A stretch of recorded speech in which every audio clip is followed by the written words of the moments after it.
how goes it? I'm Andrew, your DM for the day. Along with this band of miscreants and murder hobos, we're the Dirty Rollers, and this is the Icewind Dale Rime of the Frostmaiden campaign.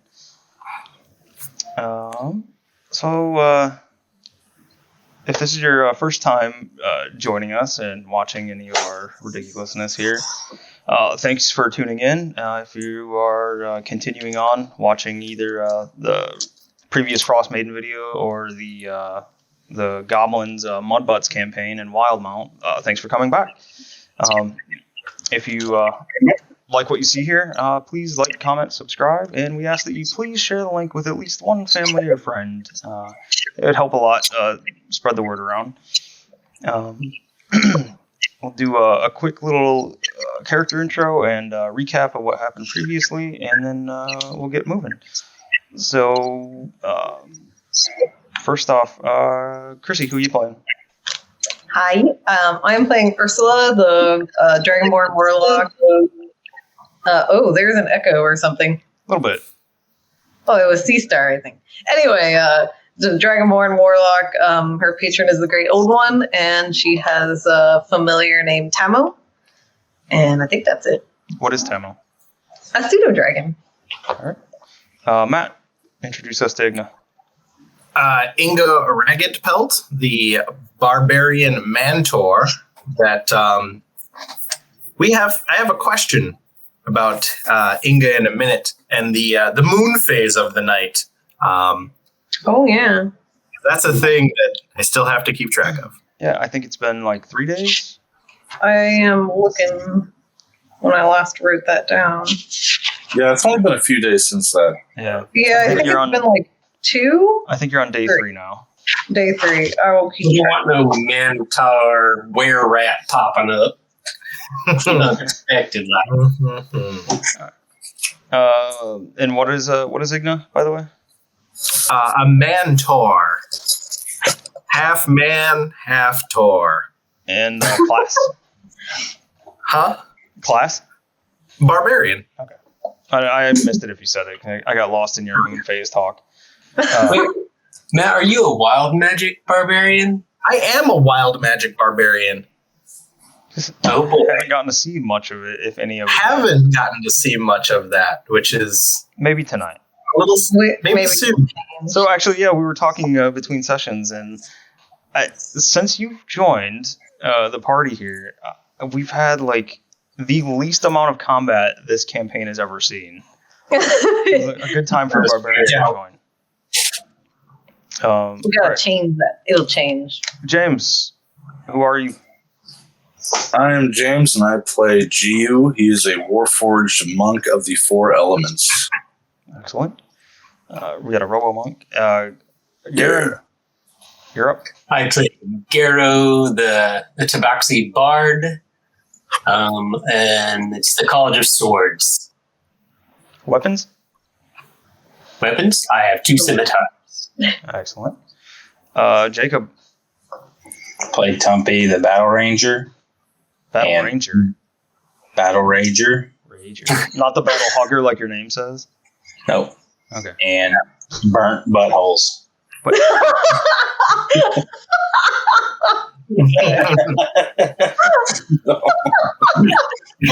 there any context to burnt butthole? Or? I was told we should say that. Okay. I am. Thanks, Melissa. It's very important. Burnt butthole. Yeah, I might be feeling there tonight with these wings. So if he was told to say that, I can only imagine it was Melissa's doing. What did you do? We all know you. Melissa, go ahead and introduce Cradle. I play Cradle, and she is a Way of Mercy monk, and she is a pink tiefling with boneless wings. And that is not a food item, right? Boneless wings. Okay. They're just useless Her meat things. cape. Meat cape. that's a good description. All right. So, Meat Caper's the band. James, you got a recap for us? Maybe what happened in the last episode or two? Yes, I do. As we were headed out of, as we were on our way out, of Brynshire through the North Gate Path, 3 dwarves that looked worse for wears had asked us to look into a Yeti attack that was halfway up a mountain. And they were transporting ingots, and they had promised us good payment if we can return that to them. We said we would look into that on our way back from, Targos. So they accepted that, and we made our way to Targos. Hours later, we made it to the city,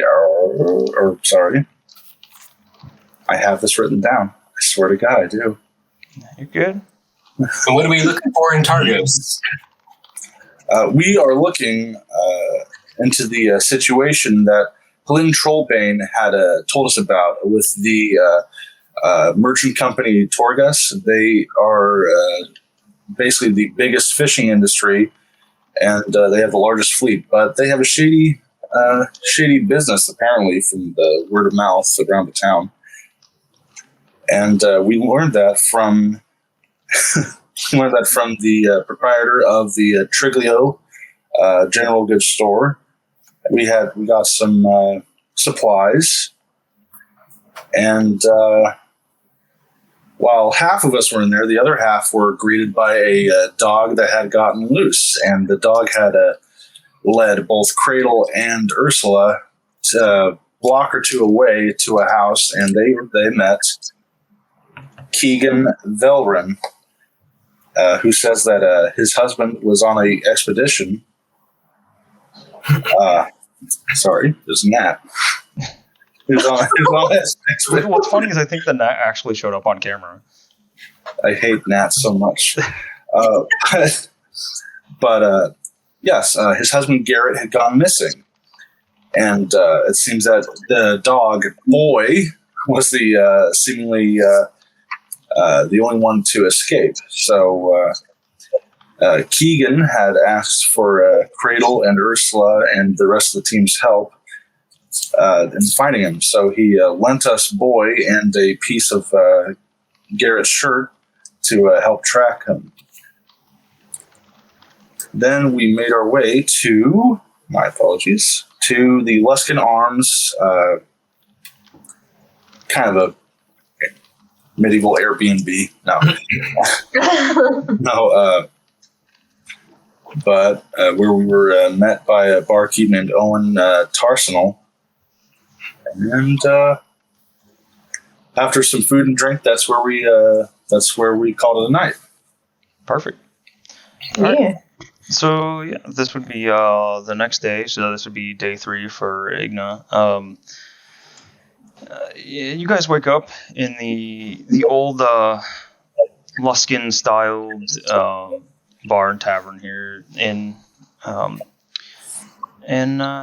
it's a little cold and drafty in here, as you guys saw the walls of the place were nice and sturdy, but the floors seemed old and rotten, and it seemed to have a rodent problem throughout. So yeah, at the start of this day, like I said, in Targos at the Luskin Arms Inn, what would you guys like to do? Can I try and catch myself a tasty rodent snack? I am a cat. Sure. Oh boy. I mean, it's kind of like on again, off again, like the sounds of the scurrying around, and yeah, at the moment you can hear something scurrying around on the floorboards, and you found a nice little paw-sized spot where you might be able to dip down and snag one. So go ahead and make a dexterity check. Alrighty.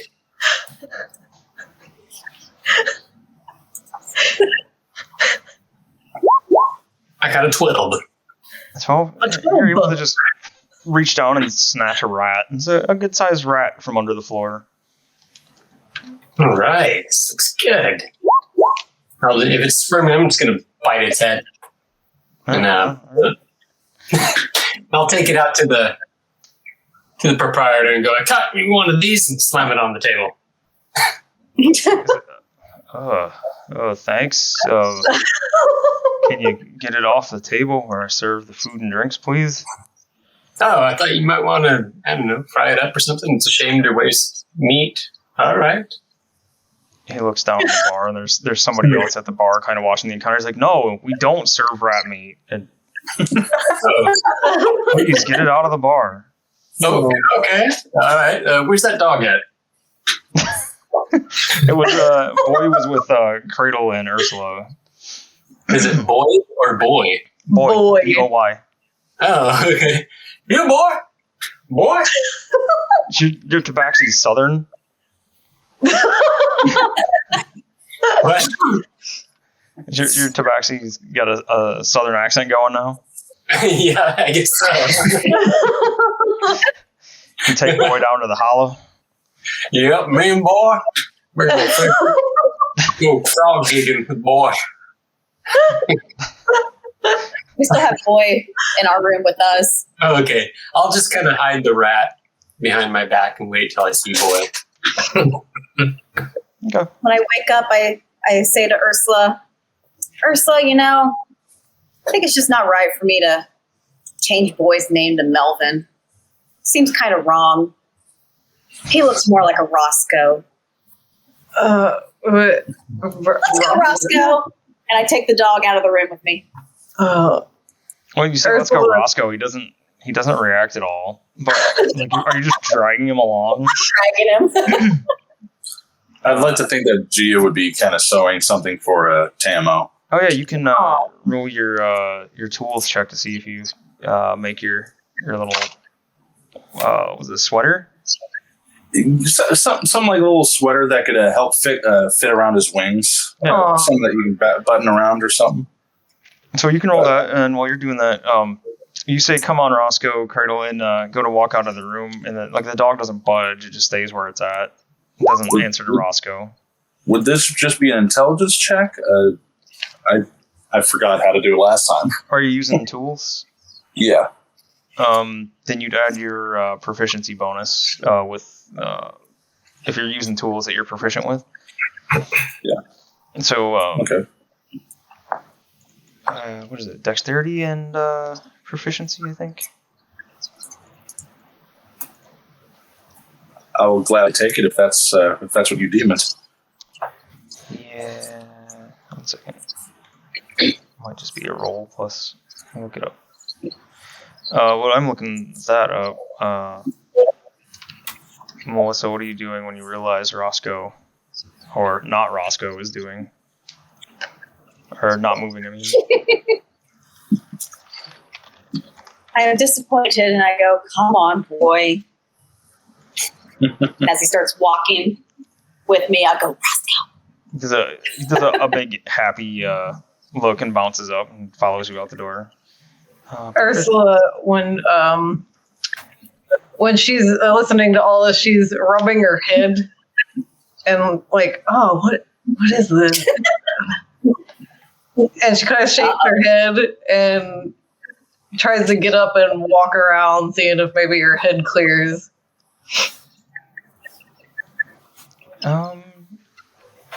So you still have the fuzzy feeling, but it's not really doing anything else other than just being annoying. Is Tamo affected by what happened? No, not just normally. Like right now, it doesn't seem like anything is wrong with Tamo. Ursula wants to ask Tamo if he feels any different today.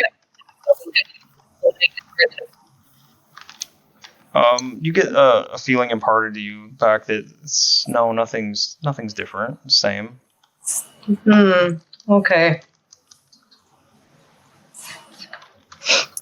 So I guess Ursula will just get up and head downstairs then and try to ignore the weird fuzziness in her head. Okay.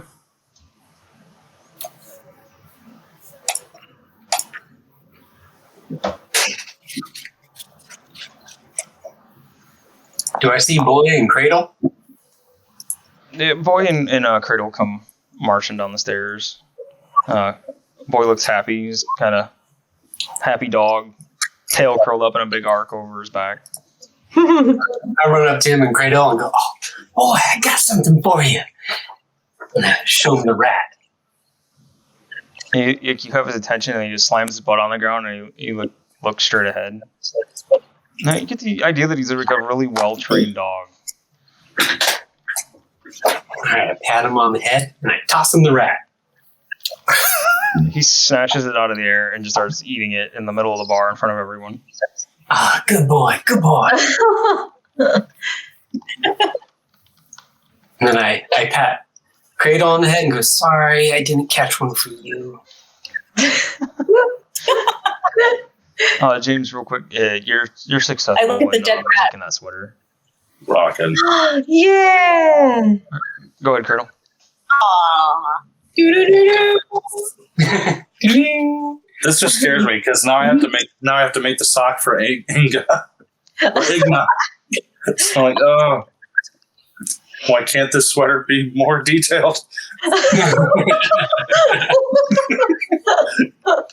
have to take measurements? Do you need to take some? I think we got some off you when you were sleeping at one point, I think. Oh yeah, I feel like something like that did happen. No. Here, let me. Oh God. Here you go. So I just get up because wait. Where are you specifically? Everybody, turn his camera off right now. This is inside the. This is in the bar, right? Yeah. Well, I'm still in my room though. Oh. Yeah. I haven't given the sweater back. No, we'll wait. Oh, okay, we'll wait for that. I'll be later, I guess. I want to be so angry with myself if I roll a natural 20 on making the sock and not the sweater. The perfect length and girth measurements. You took your sweet, sweet time.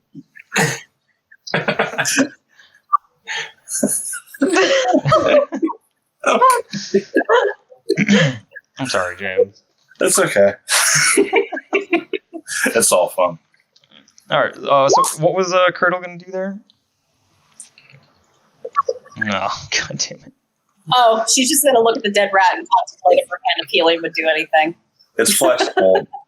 It's fabric. It'll stretch. Good on what? Sorry. Melissa? Oh, nothing really. She just looks at the dead rat and contemplates if her hand of healing would do anything, Are you going to try it? even though its head's gone. It's head No. gone. Be Gone some or reanimator smashed? shit. Like, come on, Garrow. Come on. Boy, let's go get food. More food? The dog All just ate. The dog had a good breakfast. Before Tumpy gets down, I want to order him up a big, strong breakfast drink. All right. Owen, when he gets you your drink, he's morning drinkers. That means you'll probably be back tonight too. And he hands you over a big old mug of ale. All right, I set that aside for Tumpy for when he comes down. All right. I smell it like Folgers in the air. I go out there. It's the best part of waking up. Yep. Whiskey in your cup. So Igna and Tumpy, what are you guys doing then? Well, it's morning, right? Yeah. So I'm waking up out of my room, and I'm just gonna walk downstairs to the bar to get some food. But it's morning, so like I wake up. No. I knock something off the nightstand. And I'm like, well, this is going to be difficult. And so I get my gear on and I walk down the stairs. You're going to trip somebody with that thing. Did you share it with anybody? Just full steam ahead? Is that what that motion is? It's pointing straight out as I walk down the stairs into the bar. Excuse me. So- Excuse me. Whoa! I'm telling people to, It's a crowd. It's a crowd divider. Like, It's like a cow catcher. Yeah, A cow cow catcher. catcher on train. Yep. So I walk down to the bar and I see everyone, that's down there, and I go, hello. And I'm just walking through the bar, fully erect. Oh my god. Owen just Owen does kind of the same thing. Like he looks at you and his eyes go down, and he shakes his head and he points back up to the room. He's like, "Not yet, lad. Not yet. You could take some time." Fine. Send me some food. And then I head back upstairs. He says, "Your food will be ready when you are. Just take your time."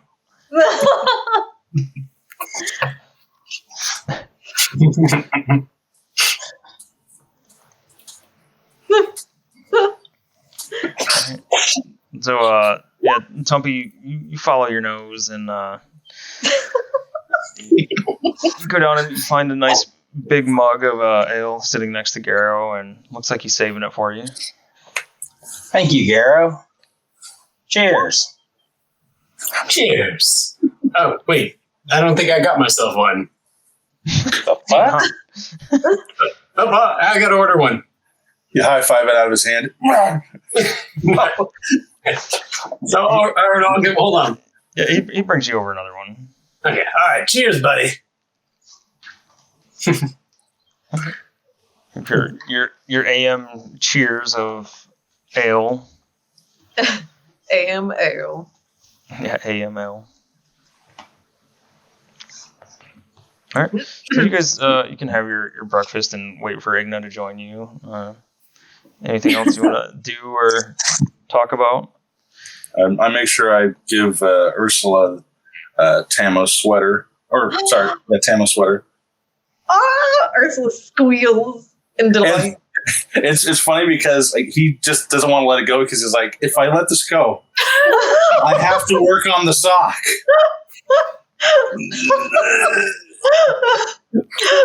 Ursula's like, but thank you. It's perfect. And she flips it over Tamo, pops his little wings through the holes, and he looks adorable. So now Gio has a list. He has to make a sock. He has to make wing warmers. And something else for everybody else that hasn't gotten anything yet. Wing warmers and wing warmers. Wing You warmers. need to open your own store like GU's Wings and Wangs. Use wings and wings. I'll warm them. After the long enough time has passed, Igna's feeling a little more loose and not so tight. Yeah. Not so tight. A little more relaxed. There we go. Mm-hmm. He's feeling just a little. He's feeling nice and placid.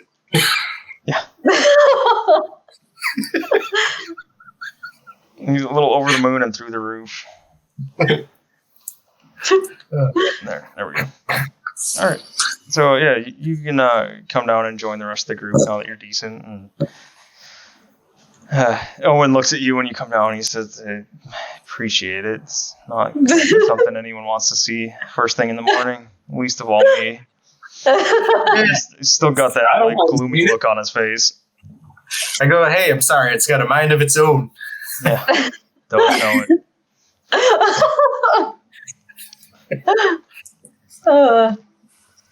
Oh boy. All right. What are you guys doing now? You had your breakfast and your AM drinking. Is it time to hit the road? Do we have to go anywhere else first? I don't think. I mean, we know where the traders hang out, so we can always hit that on the way back. Yeah. But it seems like we're already kind of set to go try to find the guy. So I don't think there's anything else that we're missing. Sounds good. I guess we should go. Yeah. So Be on our way. little refresher.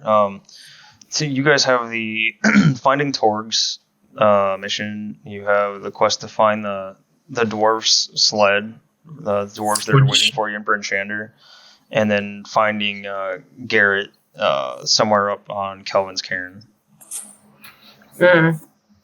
Which we might be able to do find the sled for the dwarves at the same time, since we are kind of heading that way towards Cairn. Yep. And then you know the location of the sled. Well, roughly, it's halfway between Bryn Shander and Kelvin's Cairn. Obviously, the Garrett is up on somewhere on Kelvin's Cairn, is thought, and then Torgs is here in Targos with you, presumably, according to the last info you gathered at Triglio. He's supposed to be down at the docks, right? Or around the docks? Somewhere along the shoreline. I think. More by, I think you said by the wall. Yeah. North. Justin at Triglio said that he was up along the wall on the north. Might as well just check now. See, right? Yeah, that sounds good. That's fine. Yeah. Go. All right. So, what would be sunup, except there's no sun. It's still dark and I think what is it? Dim light, I believe. Everything is really bleak. There's still no sun up here from the Frostmaiden's curse. So, you guys, are you walking along the shore with the docks and things, or are you cutting back through the city, or how do you want to go? So we walk along the docks. I mean, we're right there. Yeah, that sounds good. Yeah, I think that sounds good. Okay. So you guys take your time. Tamo flying along and testing out his new sweater. Make sure his wings work with it. His wings pop right through the holes, and he seems to float along effortlessly. It's almost like a sweater or like little jammies or something on a Tamo. Oh my gosh. Somebody needs to do some art of Tamo wearing his sweater. Cute. A little pseudo dragon in a sweater. And boys, Yeah. she's the ferret. Yeah. Cradle's bouncing along with her flappy meat wings, bobbing around her, and Boy happily following alongside her. You guys pass the docks, and they're already. It looks like most of the ships are gone for the day. All the fishermen probably go out with this very first thing in the morning when they can, and now you have what looks more like dock workers and maybe like warehouse workers, some of the market people coming and getting the fish that were brought in, or like preparing for fish to be brought in. It's actually pretty busy along the docks. You can see what few ships are left are like small almost. Or probably what are personal craft. Maybe like a broken down one here or there that needs repairs, or it's just not able to go out on the lake just yet, safely anyways. You see some of the militia patrolling around as guards, and they don't seem to be very busy or have much to do right now. And it's just it's kind of like a nice, albeit cool morning. And you make your way along for a while, and you are let's say you guys are up this way, getting closer towards the end of the docks. You can see the buildings start to thin out. It looks like there's another like clump of buildings on your left, and then the area ahead of you starts to open up a little bit, and you can see the wall off in the distance. And you think you see, I think it is double checking, but I think you see 3 carts out there. Three what? 3 carts or something similar. Oh, I had the page and I lost it. No. Oh, there's a cute little Nessie there. Cute little what? A cute little Nessie. Yes, I see it now.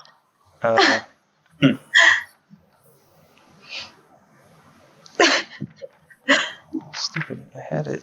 Where did it go? Alright, yeah. You see...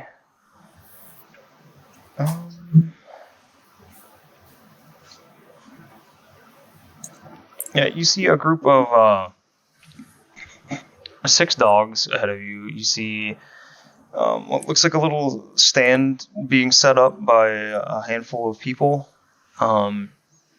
It looks like there are at least 2 dog sleds.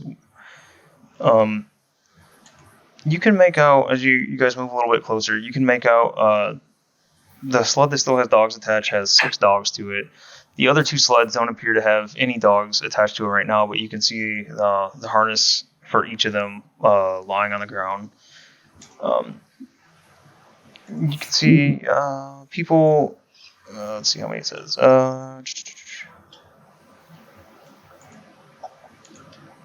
So it looks to be six people milling around this area. Looks like they're taking things off of the sled and starting to set up a little group of like stands, like almost like an open air market kind of thing right here. Mm. Do they look like ruffians? Make a perception check.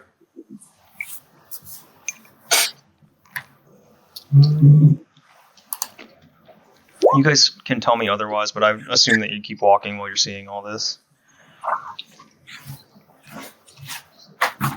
Yeah. So, yeah, with a 20, yeah, it looks like a group of people that probably knows their way around a sword or a bar fight. Both. Well, crap, I don't even know what we're going to say when we meet these people. Otherwise, Does anybody have a clue? Melissa, you have a knack for placing Sorter's text. I have no clue. Yeah, like we're looking for the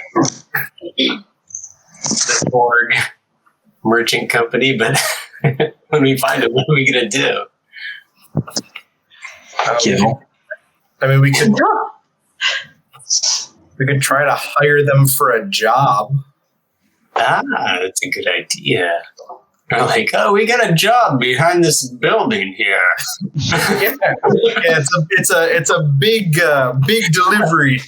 Well, you guys want to come and take a look at it and give us an evaluation? Yeah, it's this abandoned building over here, way back. The old buckle tick trick. It's like we need your help. Come follow us. Okay, blast. No. Yeah. No. Actually, not a bad idea. Yeah? I think we might go with that. Oh boy. I think we're actually probably talking about this as we're walking along. Yeah, makes sense. Yeah, that's actually a great idea, Igna.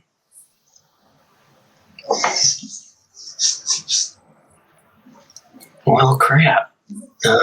Do we think that those people setting up? Do we think that's the Torgs?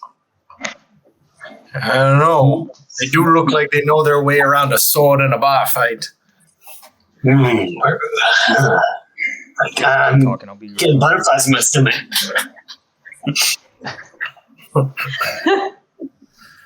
I mean, we could just go ask. That's what I was thinking. Cradle just walk up and be like, hey. All right, let's do it. I like running into things with no plan. It's just... I also like running into things. Yeah, that's true. All right, let's go approach these guys. Where'd Andy go? Is Andy there? Do I need to refresh? I think he had to pee. Oh, okay. He just kind of zoomed off. Getting dog water. I went to poop.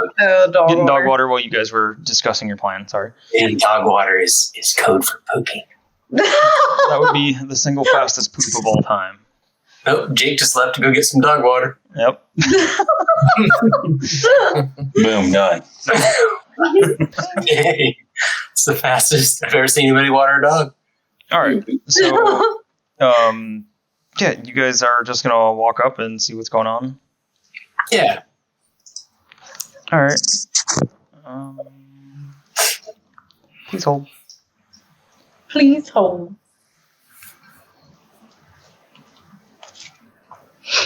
This is not exactly how I wanted this map to be, but let's see.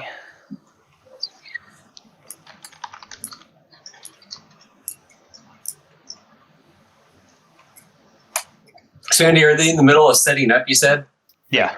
Moving their dog sleds? Yeah, they're starting to set up their little stalls and stuff that they have. Whoops. Did not mean to click that. Does everybody else have a pitch black screen? Yeah. Okay. I don't. It'll probably take a while to load. Whenever he switches, it's usually pitch black for me. This would be a dark vision thing, but actually, hang on. Shouldn't be. Oops. I think it's dim light, so.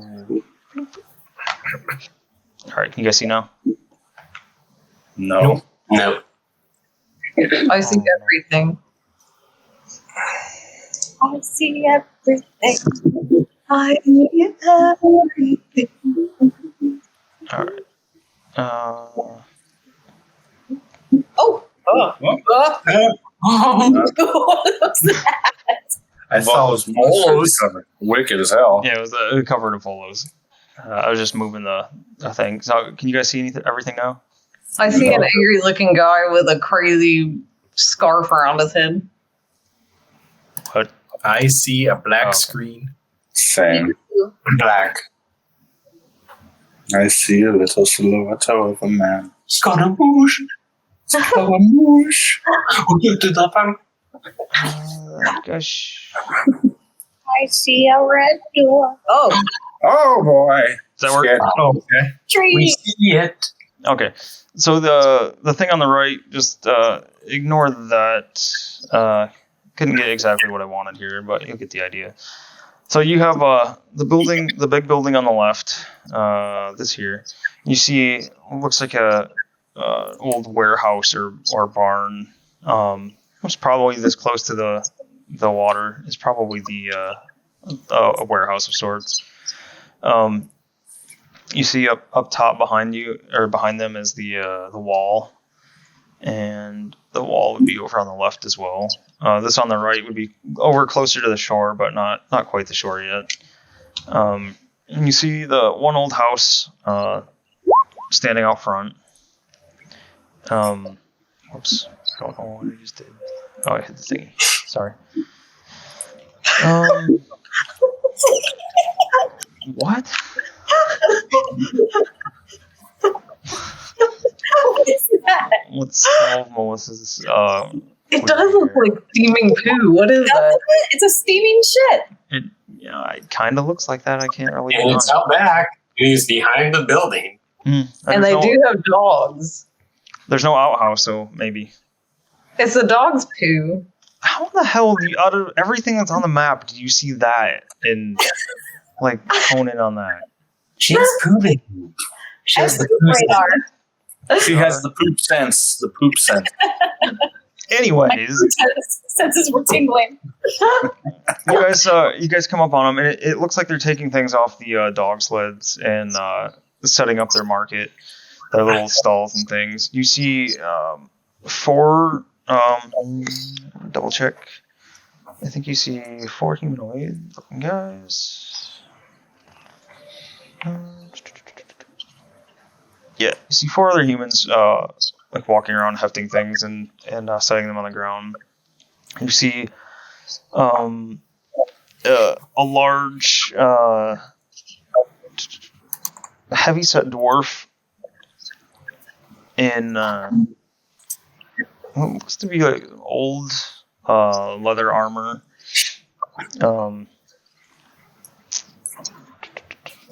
And then you see the 6 dogs, and I gotta do. Oh, those are dogs? Yeah, They look like monkeys. Monkeys. it's technically a wolf token, but they're sled dogs.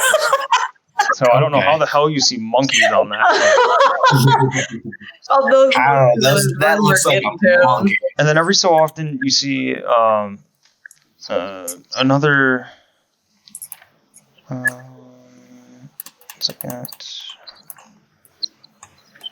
You see another human, olive complexion and dark hair pulled back in a ponytail. He's got a stylish vest. I can't speak. Oh, how stylish is it? With matching pants and boots similar in style to those worn by mariners of the southern Sword Coast. So you guys that came from Luskin, like, this might not be like a very prominent style from there, but it's something you've definitely seen, at least like around the port for your short time there. You might have seen some of these people coming in off the ships and stuff while you're doing your shopping episode. Does it look more stylish than what Garo has on? It's pretty close. And from where you're at back here, you don't see any weapons or armor on him. He just seems like another person helping to unload. You can hear barks and yips coming from inside this warehouse, so presumably that's where the other sled dogs are at. Oh, we might be able to get a sled from these guys too. Oh. Be helpful for our travel. Yeah. So I put my head up. Good morning. Yell good morning to them. All right, you yell good morning, and this bandit, the human over here, turns and looks at you, and he says, "Morning. You here to shop?" Yeah. Do you need any help unloading your stuff? We've got the unloading, but if you want to spend some coin, you could help us. Oh, what do you have to sell? What's your business? And all sorts of things. You looking for anything specific? All sorts of things. Show me what you got. This kind of gives you like shifty eyes. Your tokens are down at the bottom. You can move them where you'd like. I assume you're a little bit closer, talking to him at least. Okay. We're also interested in possibly procuring some dogs and a sled. Yes, Ursula has the shit in their notebook. Asshat.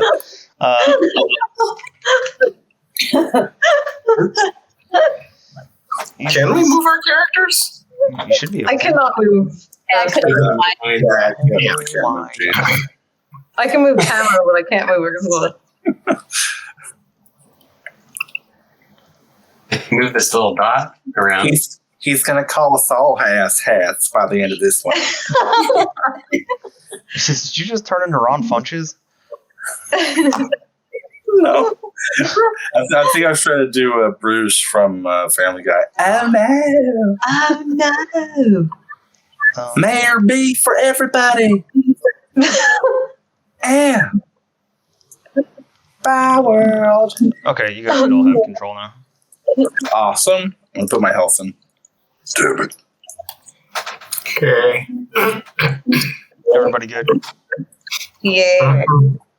Yes, Tumpy. Tumpykins. Tumpy Blumpkin? Okay. Okay. Oh, Jesus. Okay. What? No, Melissa. What are you doing? Everybody checking out the pot. It's interesting. This is why I wish I could take away the drawing controls from everyone. You're just dashing all over the place, Naruto running. So the other human up there, standing next to the first one you were talking to, Garo, he looks at you and says, "We ain't playing games. Do you want to spend some money or not? What are you after?" Yeah, I just asked you. But so we were interested in procuring a dog sled, possibly, if you guys had any way of doing that. It says, do you see an extra one? And he looks around and it looks like they're all loaded up and being used. They're kind of a gruff, like, grumpy Asshole. to him. Yeah, and I'll be like, well, you asked me what I wanted, and so I asked. That's good. Yeah. Gene will pipe up and say, any potions? He takes a step forward and he says, Oh, God. Get in the attitude. Oh, boy. You're asking for potions, Yeah. Jiu? Yeah. I imagine Jiu is like, he's taller, or maybe as tall. He's like looking over Tumpy like, excuse me, do you have any potion? And the first one that you were talking to says, what kind of potions? What are you after? Any healing? They look towards each other, and the first one nods at the second one. The second one goes back to the little cart that they were unloading, and he starts rummaging around, and he pulls out something, he brings it here, and he's, this here will heal you. It says, this one will be 60 gold pieces. Can I make an insight check to see if he's just like ramping up the prices like crazy as hell? Yeah, go ahead. All right. Oh, God. Rolling. Oh, that would have been good, but nope. 12. Not sure. Not sure if the price is right or not. Might be a little high, but don't really know.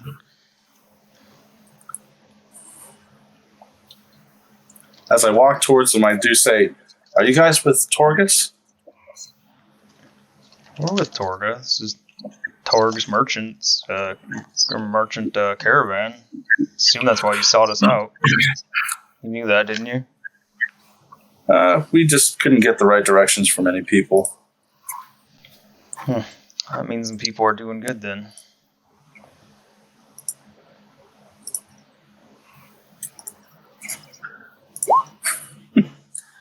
Let's see. Anything else? Nope. I'll drop 60 coin. All right. He smiles and hands you the bottle. The bottle's full of like thick brown liquid, and takes your 60 gold. Wait. Time out. Ah, damn it. I've been had. I'll step up. What you got? We've seen healing potions before. Damn Did you it. get there, G? That's a healing potion, I believe. That doesn't look like a healing potion. What do you mean? Have you ever seen a brown healing potion? It could be a really powerful one. Do you really believe that? I couldn't. You kind of crapped out there for a second. What? Do you believe that? Are you believing yourself? No, I just wanted a second opinion before anything starts. Yeah, it looks like a bottle of shit. I'd like to list the complaints. Sorry, we don't take complaints here. It's bought and paid for, no refunds. It just goes back to unloading more. Wonder if it's flammable.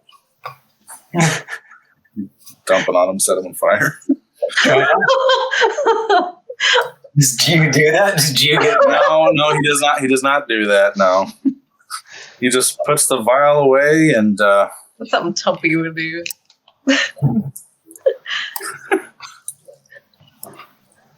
No. He never mind. He hands the vial to Garrow, thinking he might have a good idea with this. Yeah.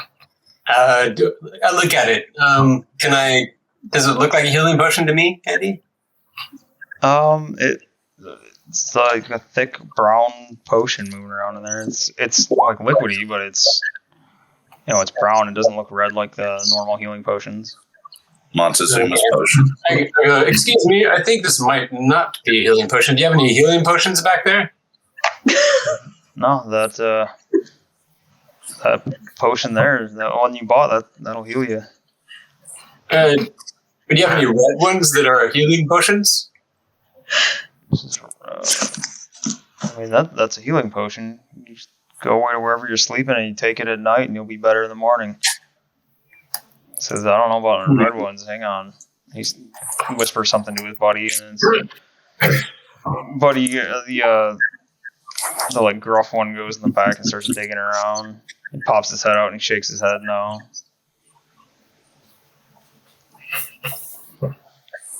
Alright, hand it back to GU. Does that look like a healing potion to you? I don't think so. Oh, damn it. Well, and if it heals you when you go to sleep, I mean, we can do that already.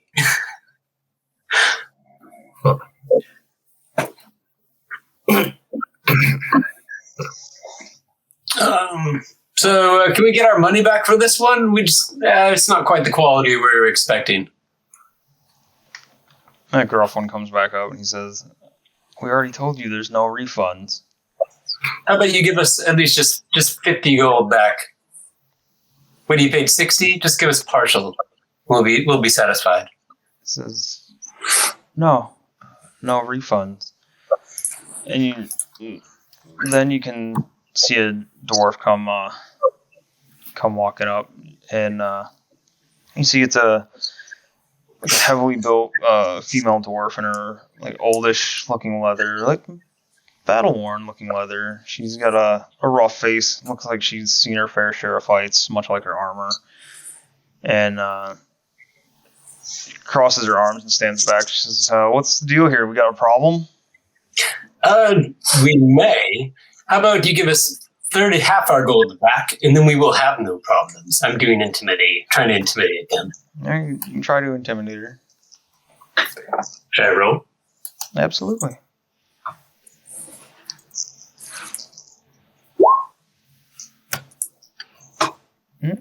All right. 19.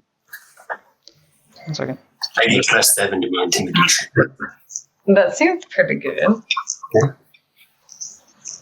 I'm a big, 7 foot tall cat. Yeah, That should be kind of intimidating. She takes a look at everybody. She's got the, 2 of you are missing. So she looks at the 4 of you. There's a Mantar creeping along to the side. I don't think I haven't noticed Matt.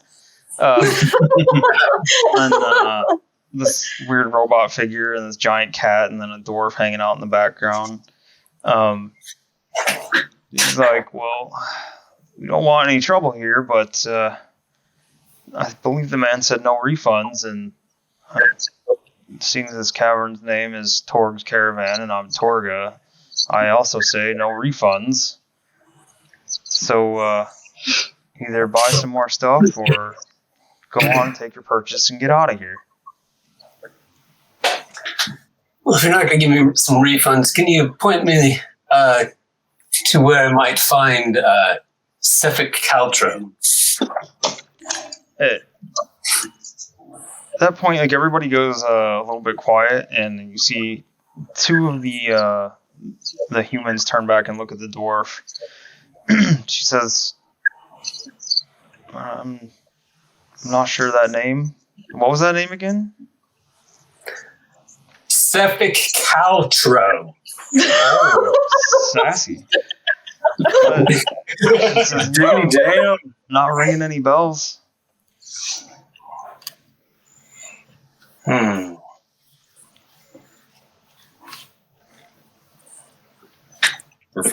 other goods do you have?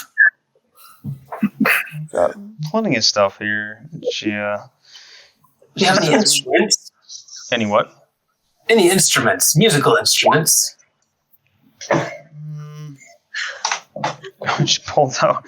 She reaches in the back of the cart with a huge grin, and she pulls out a triangle for you. Awesome. How much is that? 10 gold for the triangle. GU chimes in, what noise does it make? Is that a pun, James? No. Not a pun, no. She says, I don't know. You play it. Buy it. Give it a Play flavor. it. Can I play it before I buy it? Hang on 1 second. Oh, God. all over the triangle. This third human back here, he's had his eye on Igna. Igna started swinging around the side. He reaches over when she pulls out the triangle, and you're asking about playing it. And he takes a dagger out and kind of tings the side of it with this huge, like, childlike grin on his face. It rings out like a clear note. It's probably not the perfect note since, you're not supposed to play it with a damn dagger, but it plays something. There we go. I like that. You play it again. I want to hear it again, and I want to get out my drum. See how it goes with this. We can start together. Ready? And are you doing a countdown for him? Yeah. 1, 2, 3. Is he ringing the bell? 1 second. He tries to jump in, but he's like a half a beat behind you on the triangle. That's okay. I'm like going, yeah, that's good. I like it. She's like looking. Torga looks over. Torga looks over at the third human. She like jerks the triangle away. She's like, "This is business. We're not playing." And she looks back at you and she says, "Do you want it or not? It's 10 gold." Nah, it doesn't have quite the sound I really wanted. It was close, almost there, but not quite. What else do you got? Says we've got cut wood for your fires. Says we've got flint and tinder, flasks of whale oil if you really need a bigger fire. Or Flaccid whale oil? Flask. Oh. I thought it might be like of.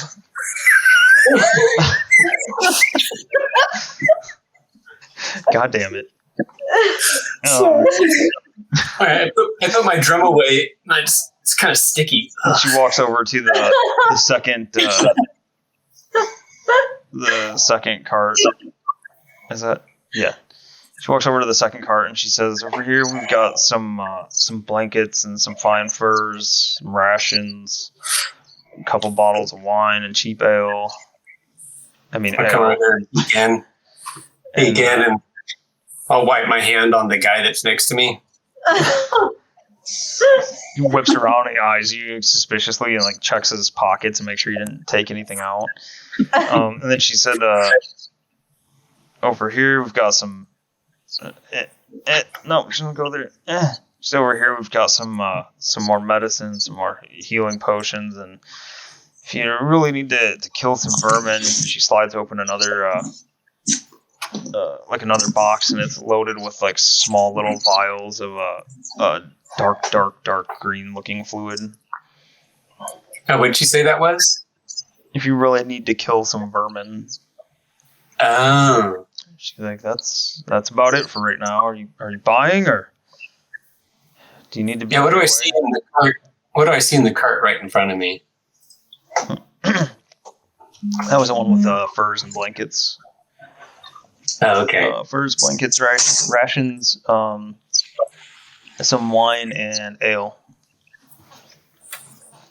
I don't know, Igna. Is anybody want any of this stuff? That policing stuff looks kind of interesting. No, I don't quite need anything except for, information on Sepik Caltril, but that they don't have that, so I don't think I need anything from them. Look at the lady. Roll a perception check real quick. So what? Roll a perception check real quick. Are there any windows back here by the dump? No. There's no shit windows. No shit. Oh, wait. Hang on. Because that's trash. I'm going to use my inspiration to roll it again. It's better. All right. You notice when you say that name, you get some, or you can see them kind of like do little like half looks over their shoulder towards Torga.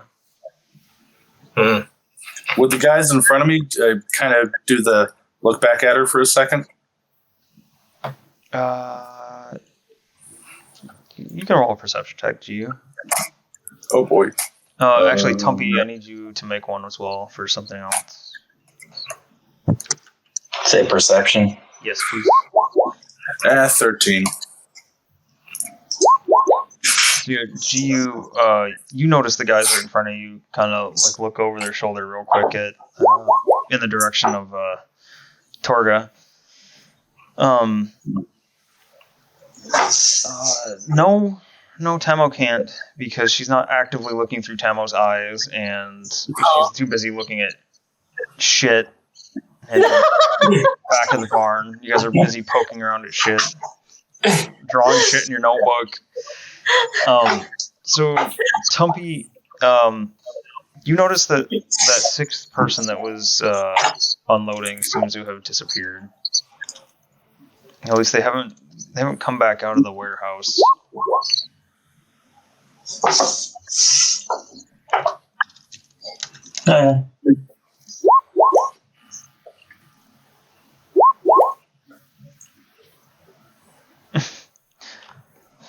Alright, what are you guys doing? Garo, I think you were trying to ask something. I'll just let everybody else do stuff. Hagen.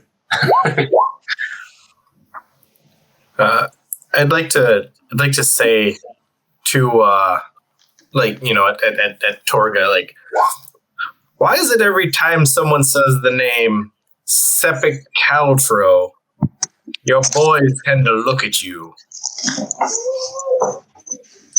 Oh. Yeah. I use my elemental attunement just to light the one part of my staff. She looks and she says, seems as how I'm their leader, they're probably looking to see if I know anything about a name like that. And I don't. Is she telling the truth? Can I do an insight on that? Never mind. If you guys are both trying to see, you can make an insight check with advantage, Matt. Oh, thank you.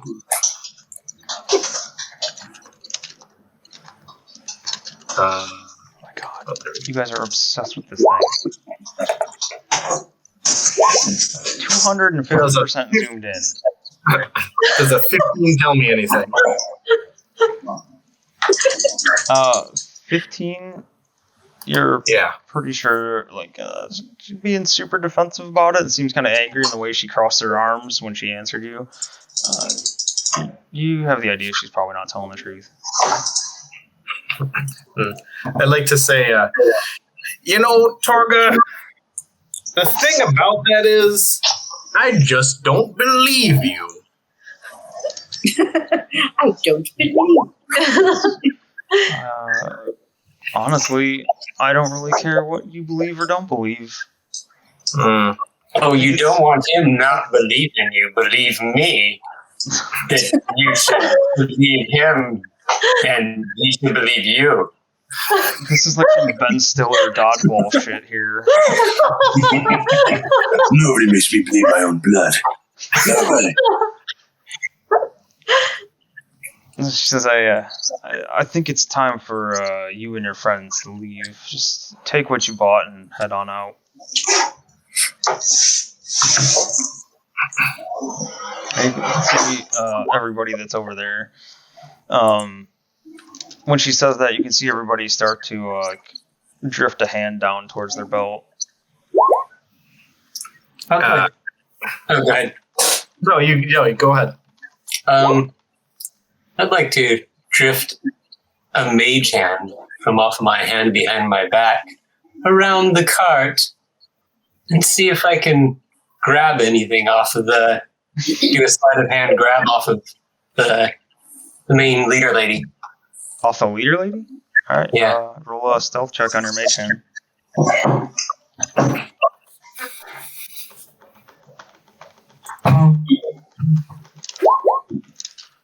13.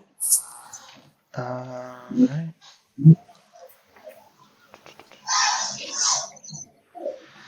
One second.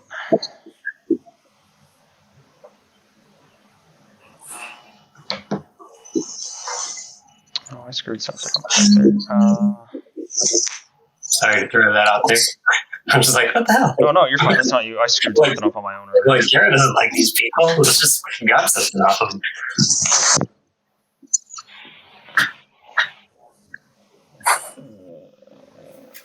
So it's just a straight roll.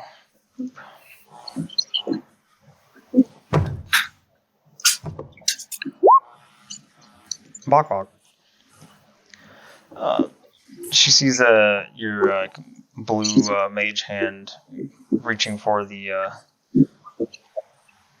cart, or the sled rather. And she says, "And what's that? Are you trying to take something you shouldn't?" How do you know that paw is mine? And she follows the little wisp of the mage hand back behind you, and she says, "Unless there's somebody else hiding in the wall, I think that's from you." Yeah, She that says, paw. "This is the Could be anybody's paw. last warning. Leave before there's trouble." And now, the rest of the crew isn't being so sly about it. They've all got a hand rested on a weapon hilt. I got my hand resting on my goblin hands. I like to reach back and grab my sword and just let it chunk to the ground. So, your fancy sword? My fancy sword. Okay. Ooh. Roll an intimidation check with that thing. Take it out and just let it thunk into the ground. 21. Oh, So- damn. Your big ass, when you unstrap that and let it hit the ground, everybody kind of takes a couple steps back away from your direction, like they'd rather be over this way. And Torga, though, she's still standing there, arms crossed and defiant.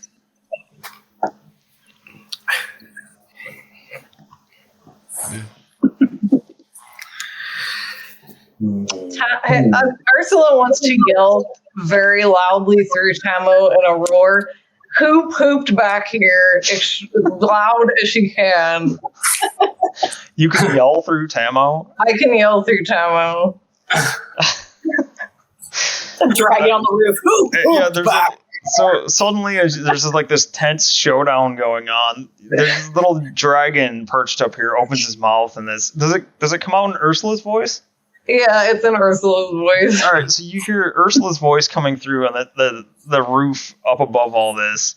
Who pooped back here? Just deafeningly loud. And everybody drops, or Torga's crew all drops into a ready stance, and they all pull out what do they have?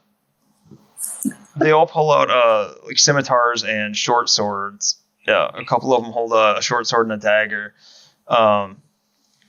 Torga instantly produces her own scimitar and dagger, and they're looking around all who the hell said that? And then it dawns on her for after a quick second, she's like, who pooped back?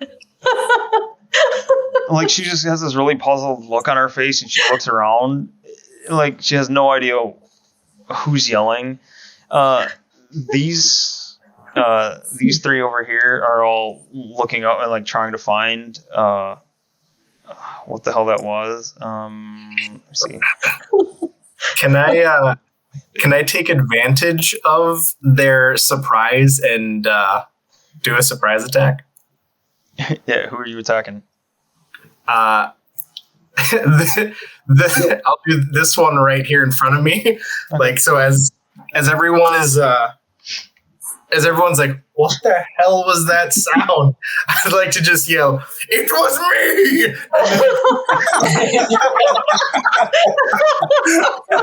So you, oh my god, you can have advantage on this attack. And so they're all still looking around, except for Torga. Torga sees what you're about to do and tries to give a quick warning, but it's too late. So, Oh boy. with advantage, it's a 23 to hit. Is that, would you roll a 19? I rolled a 13, but I have a plus 10 on the sword. Jesus Christ. You gave it to me. Definitely hits him. Okay. Did that roll? Okay. 14 damage. Yeah, 14. He's turned around and you cleave down your big overhand chop. like down through his clavicle into the middle of his chest, and he just drops in a heap. Oh my Eyes god. go wide, and she yells out a quick alert to everybody. And I need everybody to roll initiative now. All right. Battle fight. Oh, you guys really had a big battle. Jake didn't initiate combat for once. Tumpy rather. I was really hoping that he would have. I was hoping that he was going to be proud of me for that. Oh yeah, I'm very impressed. Shit. I hit the wrong party loaded. Sorry, 1 second. I was letting Torga say one more shitty thing to Garrett, and I was gonna just run into him. So if she knows something, should we not kill her though? Do we kill everybody but her and like hold her? I think if we can do like a final, like an incapacitating blow, that would probably be best. Yeah. You guys are breaking up. I can't hear what you're saying. Don't kill Torga. What? Don't kill Torga. Just name her. So clearly, hang Jake on can to her. hear perfectly fine. He just doesn't want to hear the directions given. Shit. We can knock her out. I can heal her. We can knock her out again. Heal her. Keep torturing her. Question, Andy. So is this guy dead? Oh yeah, you dropped him. Oh, okay. Okay. Shit. So I just wanted to confirm. I have to try something real quick. Don't pay attention to the numbers that are in here. This is just a quick test.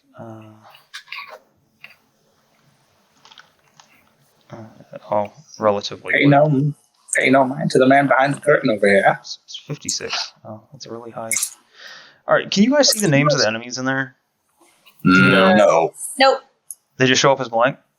Yep. Just their picture or their little token. I mean, Oh, excellent. All right, cool. it's all gone now. That's super good to know. I thought it showed you guys the enemy names. It did before, but it doesn't anymore, it looks like. Huh. That's weird. I wonder why it would have done that before.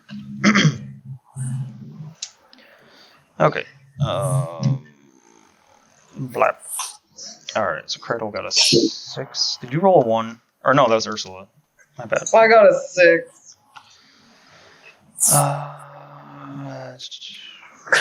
No, it was a 14. Uh-huh. Tumpert was a 5. GU 16. And Garrow 24.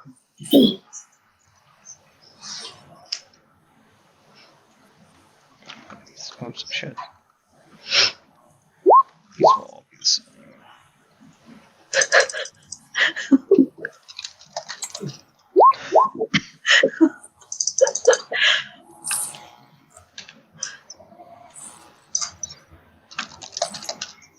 Alright, so you killed this one here. And we'll say he was a...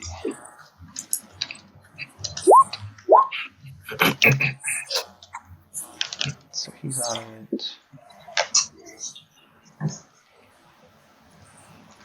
Alright, so top of the order, Garrow.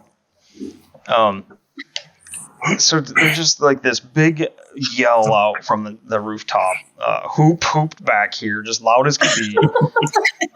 So a handful of things happen right then. Like in that quick second of who pooped back here, the dogs all start going ape shit. The dogs that are outside, they go ape shit. Some of them are trying to get away. Some of them are snarling and snapping, barking. In the big building, you can hear a bunch more. Like suddenly, there's a shitload more barking in there. Like even more than's out here. You're in the back. Yeah. You see all of the humans like turn and look to see who pooped somewhere, I guess. The only one that doesn't turn and isn't caused by surprise was Torga here. And out of the corner of your eye, you saw, because you weren't expecting the who poop back here either. So you're looking up at Tamo, and the corner of your eye, you see this movement as Igna brings this huge sword down into the middle of the back human. That just about explains the situation. Torga is ready, like she has her weapons out. She was already like getting prepared for a fight, and she was the only one not caught by surprise. So that's the lay of the land for you. Nice. So, am I up then? Mm-hmm. Is Torga facing us? Or Yeah, she's actually facing like this way, looking directly ahead, because she had watched Igna pull his sword and cleave her buddy, her worker, or whatever. And she tried to yell out a warning, but was just a little bit too late. I want to yell at Torga. I don't know if I'll see if you let me see how you can let me do this. Possibly, I don't know, or say no to it. Right. I want to yell at her and go, "I want that triangle!" And then I'll want to run up. I want to jump into the air and thrust my metal codpiece into her face as hard as I can, and blast her with that bright light that comes from a magical codpiece. Yeah. So last session, I was wondering if you were ever going to remember if you had that thing. Is it a con save? Yeah, it's a con save. Oh. So that would be a con save of, let me go to my 15. Con save 15. Saving throws. Nope. She failed. So she is blinded. Blinded. How does that effect work, by the way? I don't remember what I had written down for it. You didn't actually write anything down for it. So I don't have anything for it except for I think you just told me that it's basically the blindness, deafness spell, which would only be blindness, I guess. Is it? Yeah. 1 second. So at the end of each of its turns, the target can make a Constitution saving throw. On a success, the spell ends. Otherwise, they're blind. You can blind or deafen a foe. Choose one creature. Okay. Yes, I was making sure it wasn't like an AoE. It was just a single creature. All right, so she is blind until the end of her next turn. At the end of each of its turns, target. Yeah, I don't know if it does any damage by me smashing her in the face. Probably not, but. You know what? Just make a straight D20 roll with no bonuses, because you're not proficient in codpiece, although you. Codpiece bashing. Oh my god. It's creative. I got a 15. 15. Her AC is 15. So yeah, go ahead. Oh god. Blast her in the face with the codpiece. Do just a D4 damage. Yeah. Gives her a bloody nose. I'll allow it. It's creative. It's amusing. Why not? Where's 2 points of damage. 2 codpiece damage. Shiny. Oh, so shiny. I must not have the other icons loaded, so I'll just use this for blind. Okay. She takes 2 points of damage. And then I'm gonna go and jump up on this cart here, I think. Okay.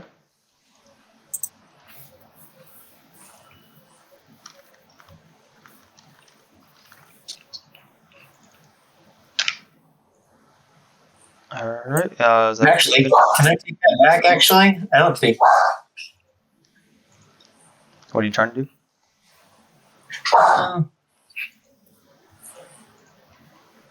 I guess I'm just gonna move. If she's blind, I think I'm just gonna move from where she originally would think I am, and I guess I'll just step back. That's good. That's a wall. Oh, that's the wall? Yeah. Okay, I'll just stick with what I normally did. All right. So this. 1 second. Yeah. This. Is it gonna show up?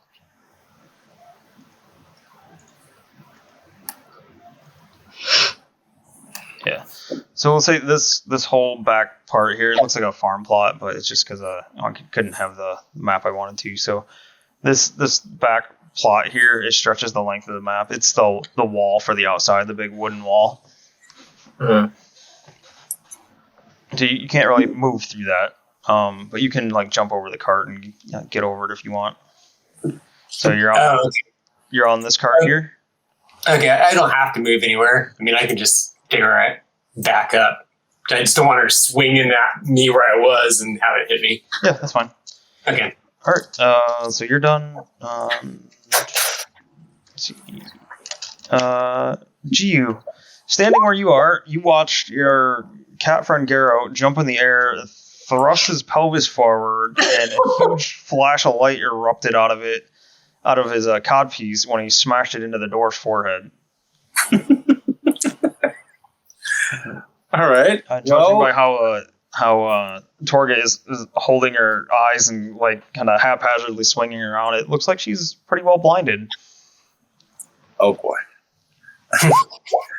Is this the dwarf that originally told me, or is this the guy that originally told me no refunds or no returns? Oh, which one? Sorry. This guy?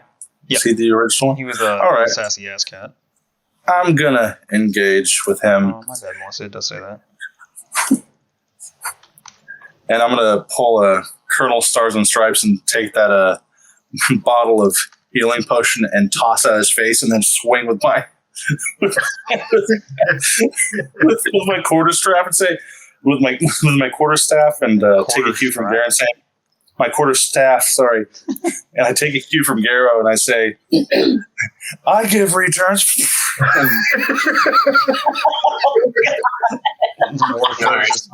Personality. He's trying to pick some stuff up. But yeah, he just tosses the bottle and then tries to smash it into his face. I mean, if you remember, you were a bit of a vigilante back where they found you. That's true. Yeah. Oh yeah, I know, but I mean, like saying quips. Yeah. That's where I'm trying to go. I got you. Thumbs up. Yeah. I got a tagline for you.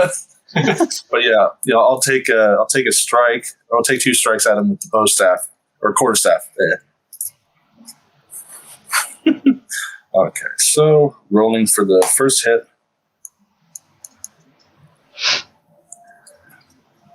27 to hit for the first one.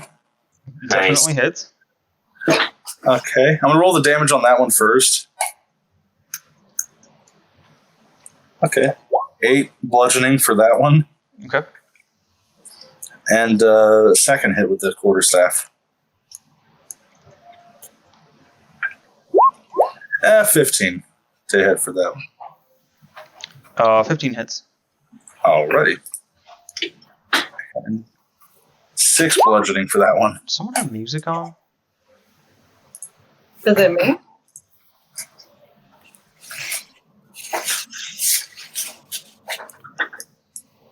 Do you hear it? I think so. I hear something faint. Just barely. Oh. All right. I think I had. Or was it your music stuff? Yeah, I think I had something going in the background. All right. We're good. So you did 6 damage the second shot and 8 damage first shot. 14. Got it. All right. And I'm going to spend a key point to do Flurry of Blows. Do it. 1 second, mark that off. Okay. Talk. First punch. Probably. Yeah, I'm gonna miss with this one. 12. No, that one. She's like, or the. Oh wait, you weren't hitting Torga. My bad. Yeah. Crap. 1 second. I need to do 6 and 8. And give Torga 14 back. You are going after this guy. We'll name him. Yeah. We'll name him D.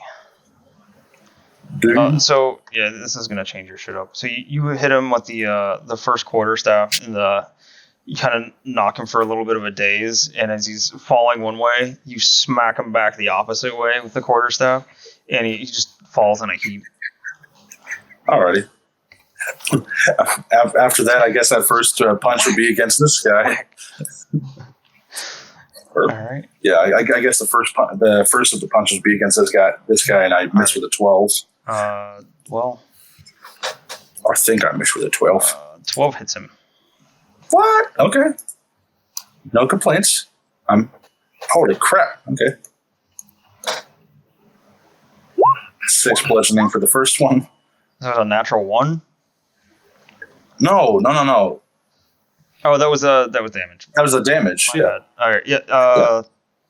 6 bludgeoning for the This guy first hit. turns around to see what his friend was just crying out about, and takes a slug to the face for 6 damage. All right.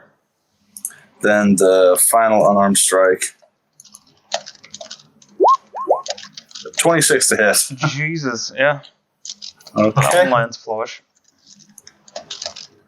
Ooh, 10 bludgeoning. So he turned around and caught your fist, and he's reeling back, and just as he pulls his hands out, you hit him again, and he just falls straight backwards into the next guy. So G was wiping out fools left and right. Oh, And I'll just use the last of my movement. 20, 25, 30 to move there. Okay. And that is where I'll end my turn.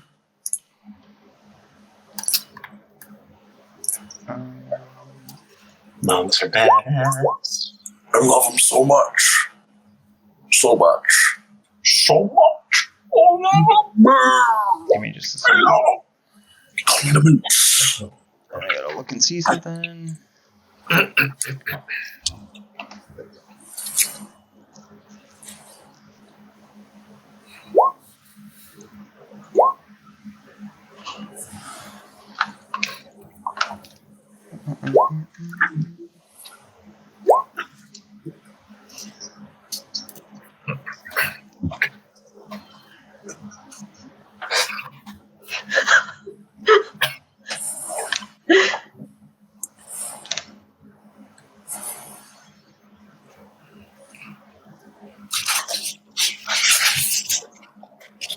All right. So, oops, that's not what I wanted. You see, after that, that's not right. There we go, and there we go. All right. You see, after the last, or not the last, but the most recent human gets dropped there. You see a brightly dressed individual come out. It's kind of it's different blues, different hues of blue in his dress. He's got his fancy vest on and some very nice pants and shirt coming from underneath his vest. You immediately notice everyone that you fought so far has been in like heavy furs and like warm winter clothes, and he walks out and he just appears like he's in normal fancy dress pants of a sort, vest, and there's nothing that looks warm on him. He comes out and you can see that it's the same like olive complexion, dark hair and a ponytail. You don't see any facial hair or any kind of body hair on him at all. And you can see it's, even though he's got an olive complexion, it looks like it's a muted color on him. And he pops out, like when he's standing up, he walks out, he says, "So I hear you've been looking for me. I've heard my name mentioned more than a couple times." And he flings one arm down and flings the other one down, and sparkling longsword pops out from his right hand. It's got a certain sheen and glimmer. It almost looks like it's made of ice. When he pops down his left hand, a dagger appears, point down in his other hand. So he says, "Hey, come now. I'd appreciate it if you didn't kill my associates." And he gestures out with his sword towards Tumpy and points it out and kind of flips it up to him like a challenge. Ooh. Oh no. He looks at you, Tumpy, and let's see what he can do here. I'm about to have a hug war.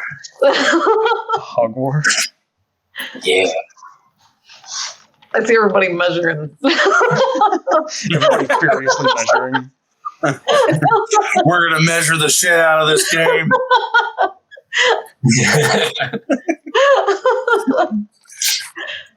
Tumpy, you see him throw the challenge down, and immediately after he does it, he disappears. Uh-oh. Huh? What? Oh, no. Pops up behind you, and he takes a swing. Oh no. Let's see. No, First he's going to stab out with the sword. No! Garrow, you're within 60 feet of him. I can do all sorts of things. Yeah, 7 misses. And then he stabs forward with the dagger. Oh, you're so lucky. 13? 13 misses as well. So he sees the armor you have on him, and even though it'll take an attack of opportunity, he's going to try to step back. There you go.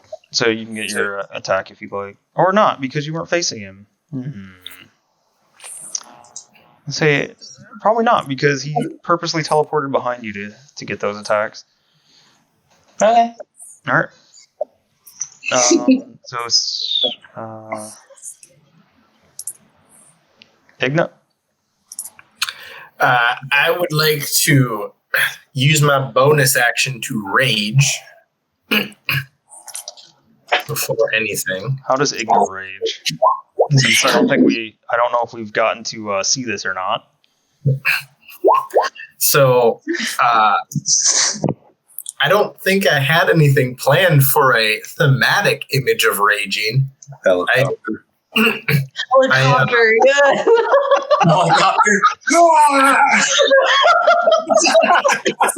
Sorry. You get a fly speed airboat. You get a fly speed of 30 feet.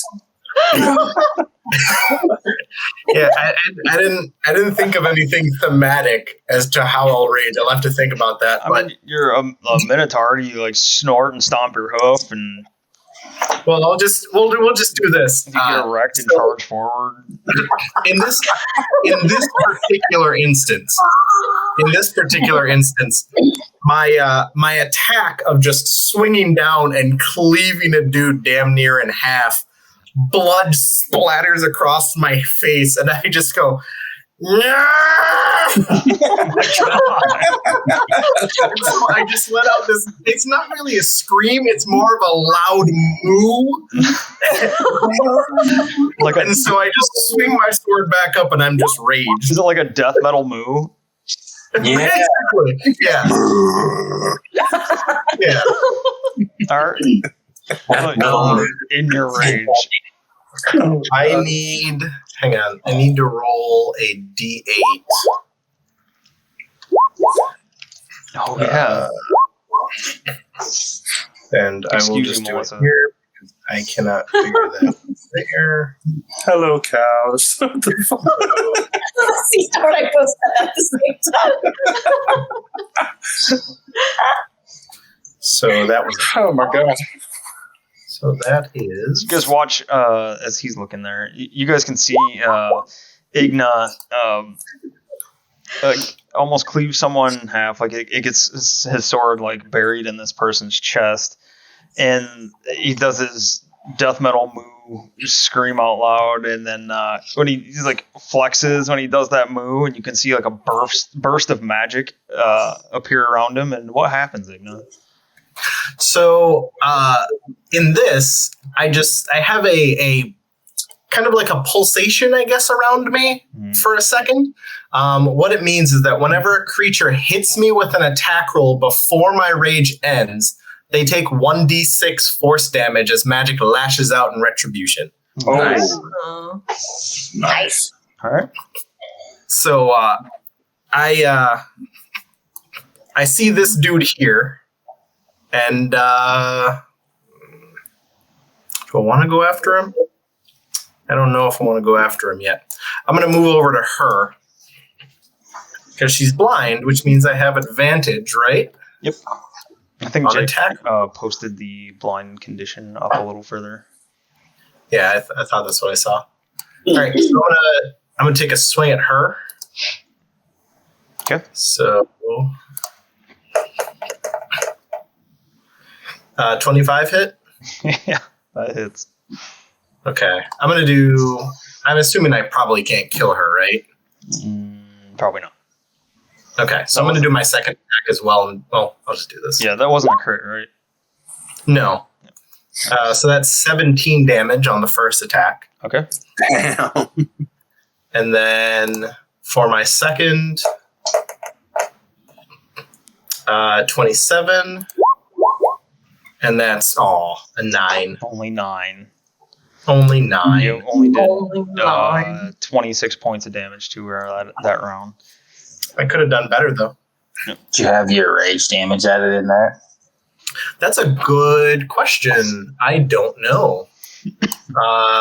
Let me look. 2d6, 1 plus 1 plus 7. So no, it doesn't look like you have rage. Okay, so that's another. Yeah, so that'll be another 4. So roll 20, or this doesn't add the damage in. No, I I guess. think that's a function that they're still trying to figure out. Was any kind of toggleable effects like rage? There's some other ones too. So Okay, is it, yeah, is so it an that's extra another- 2 damage every attack? Is that what you're It's at? an extra 2 per, so yeah, an extra 4 total. Cool.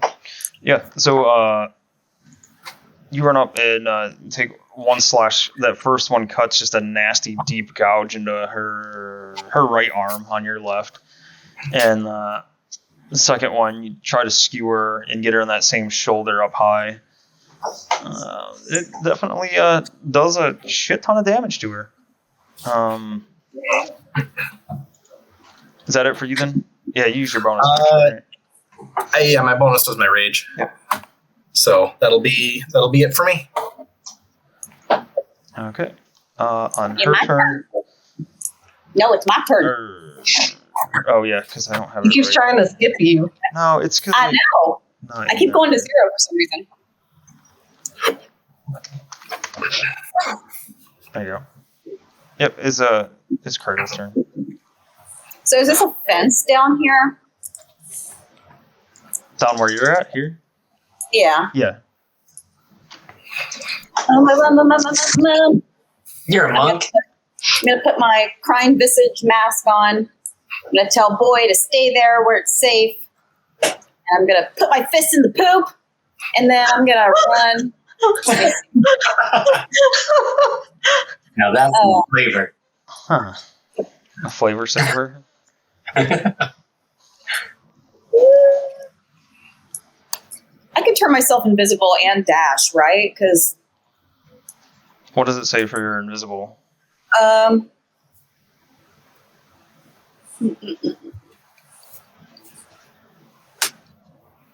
As long as using your invisibility isn't an action, then you can. Is it a bonus action? it's just under spells. That'd be an action then. You could. Well, click there's on the also a spell. spinning. You should be able to click on the spell, and it'll say whether it's a bonus action or an action.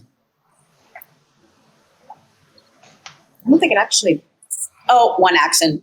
Never mind. But you got key points to do a disengage or dash action as a bonus action on your turn. Oh, You're Like a it- monk. Don't go forget your invisible. monkey monks. go invisible, and dash. So, okay. With shit on your hands. Yeah, My hands. Yeah. I will give people some pink eye. Okay. Oh, Help. this is your battle cry. Pink eye!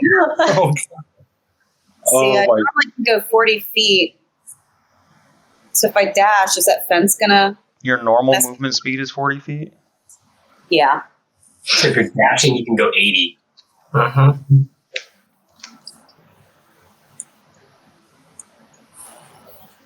How do you guys get the ruler? Because the ruler doesn't seem to exist for me. So, I mean, you could get like all the way up to the Bandit Captain. 80 feet dashing. Okay, I'm gonna do that. All right. Chrissy, the ruler is the 1, 2, 3, 4, the fifth one down on that toolbar. Fourth one down on the toolbar. Oh, it's probably because I have the extra. Yeah. extra So stuff for on me, the DM. I don't have. I have like a thing that says snap to center and show others, but I have no ruler. Just click on snap. Snap to center. That's it. Oh, is that a ruler? Yeah. Yeah. It's just the ruler is going to snap to the center of the. Oh, I was so confused by what it said. It made me not think it was a ruler. No. I see now. Okay. Can you line up where you said I could get to, Andy? I'm sorry. Oh my god. There's so many arrows. All the measures. So if you, by the way, when you click and hold with the left mouse button, that starts the ruler out. If you right click, it'll place like a marker so you can go like for cradle here. I'm gonna do marker I here. see. Marker. Oh shit! I let go of it. I see. Cool. Have a right click on my mouse. Here, and then you can go all the way How up do you know how to to the right-click? Bandit Captain up this way. Okay, cool. Or you get right in front of this dude. I thought about it. Yep. I thought about it. Well, Or punch that dude. actually, I think I want to go for the guy. Can I go there, Andy? Right there? Yeah. Cool. Right there. And just a note for anybody watching too that's familiar with Frostmaiden. Some of the stats and stuff are going to be fudged a little bit because they are way out leveled for where they're at because we used their old campaign and transitioned it into Frostmaiden, so they were already up to level 5 by the time we got here, and this is supposed to start at level 1. So I changed some of the numbers up quite a bit to make things at least interesting instead of just a walk in the park for them. But all right, you're stopping right in front of them, and that's all you can do, right? Yep. Oh no, did you dash? Yeah, I guess that was it. Dash was your bonus action. Invisibility was your action. So yeah, okay. Bandit Captain, which is Torga. She just kind of flails around wildly, just swinging her weapons out. Can't see, automatically fails any ability check that requires sight. Attack rolls against creature have advantage. Creature's attack rolls have disadvantage. Alright, so she'll make, she has 2 attacks? She has, whoops. Yes, she has 3 melee attacks, 2 scimitar, 1 dagger. All of these will be at disadvantage. So the first one against you, Igna. 14? Nope. Alright. Second scimitar against you.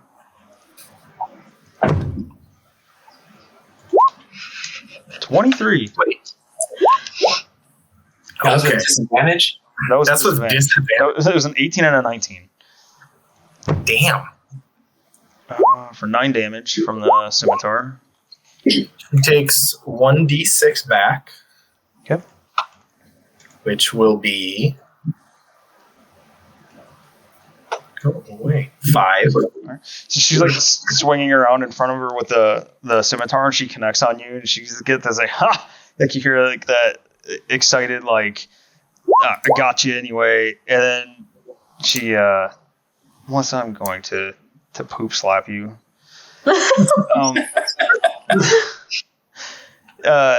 Right after she does her little like satisfied like haha like she fuck, and she takes that force damage out back from you, and then she has a dagger attack coming back at her. Disadvantage as well. Goddamn. Dirty 20. Dirty 20. On me? Yeah, Oh, yeah. Okay. for big 4. Take 4 more damage. Okay. Don't forget And you're raging, so both of those damages are halved. yeah. Give me 1 second. I think it's. Let me just read this again. So she takes another 6 damage. Oh, Another D6. Yeah. So that's another 4. All right. So how much was that last one? 4 to you. 4 to me? Okay.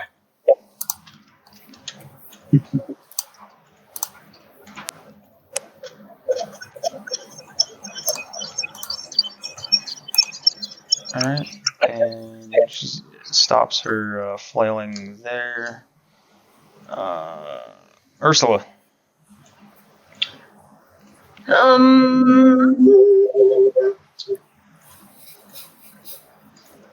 From, let's see.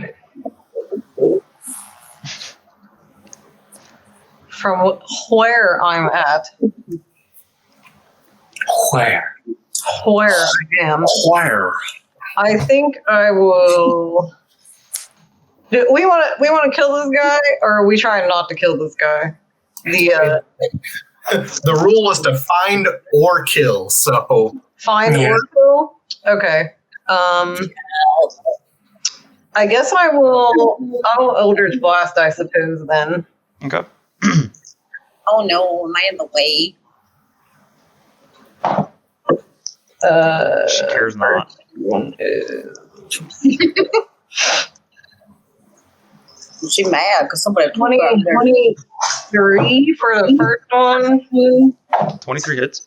Oh, and I guess 23 again for the second one. Yeah, both those hit. I need some details. I need a hero.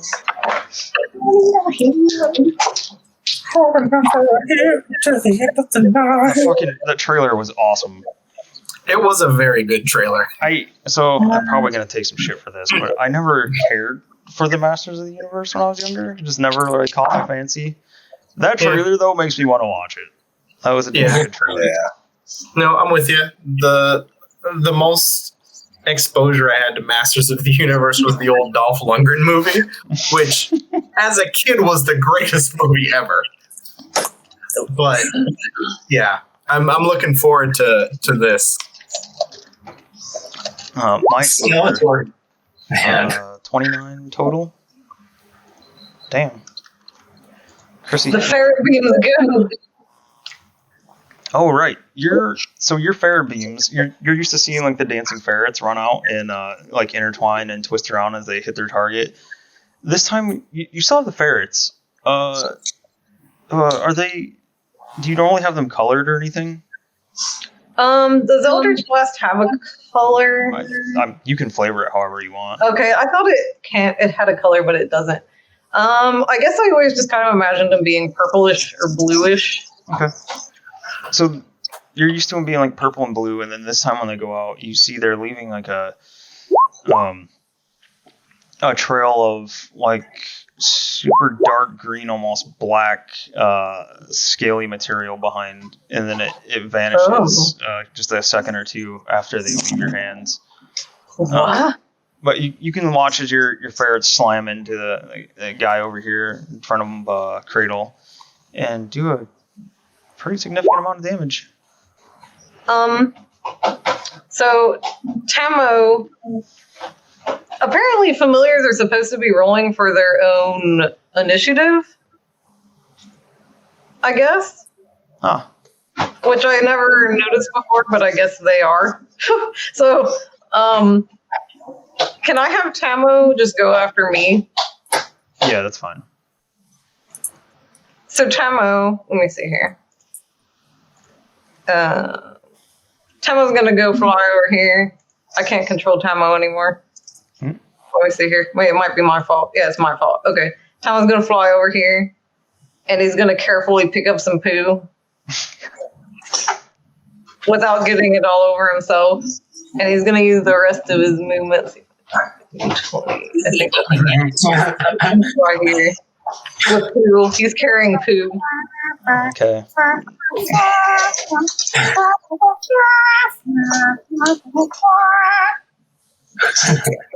Damn it. All right, is that it for you and your poo turn? My precious familiar? Yes. Okay.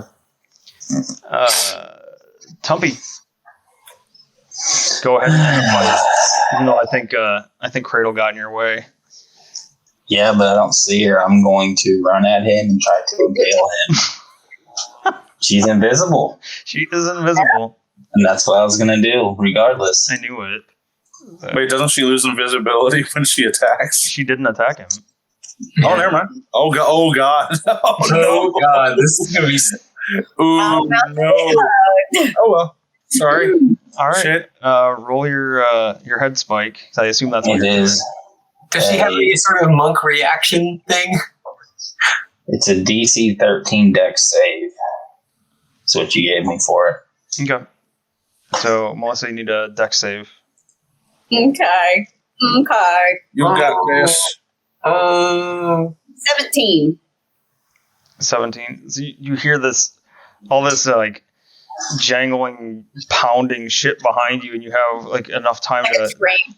Yeah, this little jangly shit train behind you. It gives you enough warning to look over your shoulder and like drop to the ground, as you can see Tump charging down with his head lowered, his huge head spike aimed right at the person in front of you, and then he has to make a dex save as well.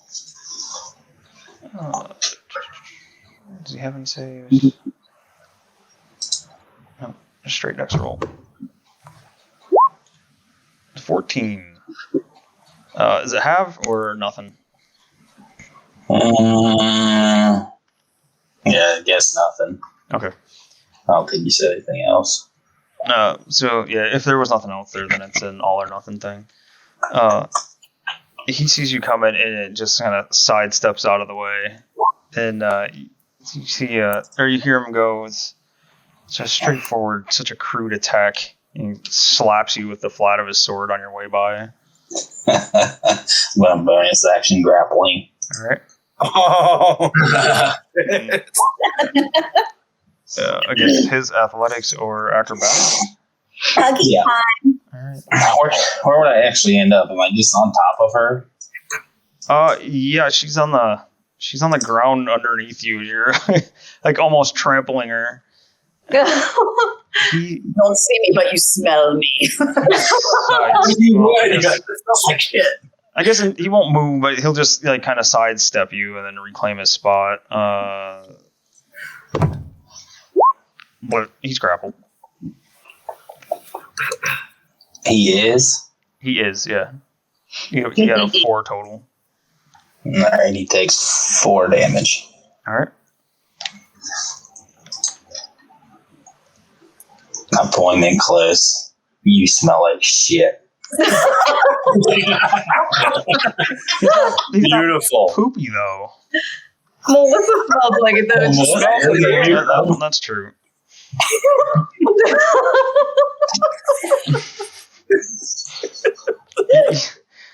You pull up close and tell him he smells like shit, and you see this weird look. He's like, I beg your pardon, I smell fantastic. Sorry. Let's see. That smells like expensive cologne and shit over there. It's Drakkar Noir. Leave me alone. This one turns to face GU. There's only one left. Does he have a snappy comeback? No, he's kind of terrified after he just watched you mow down his buddies like that. Okay. Let's see. He rolls a scimitar attack. 15 to hit. Miss. All right. See, that's it for him. And he tries to run over here. So you would get an attack of opportunity on him when he goes to run away. Alrighty. Let me Double check get 10, 15. Yeah. That's it for him Yep. since he's trying to scramble over shit. Rolling to hit with a quarterstaff. 24 to hit. Smack him in the back as he goes to run away.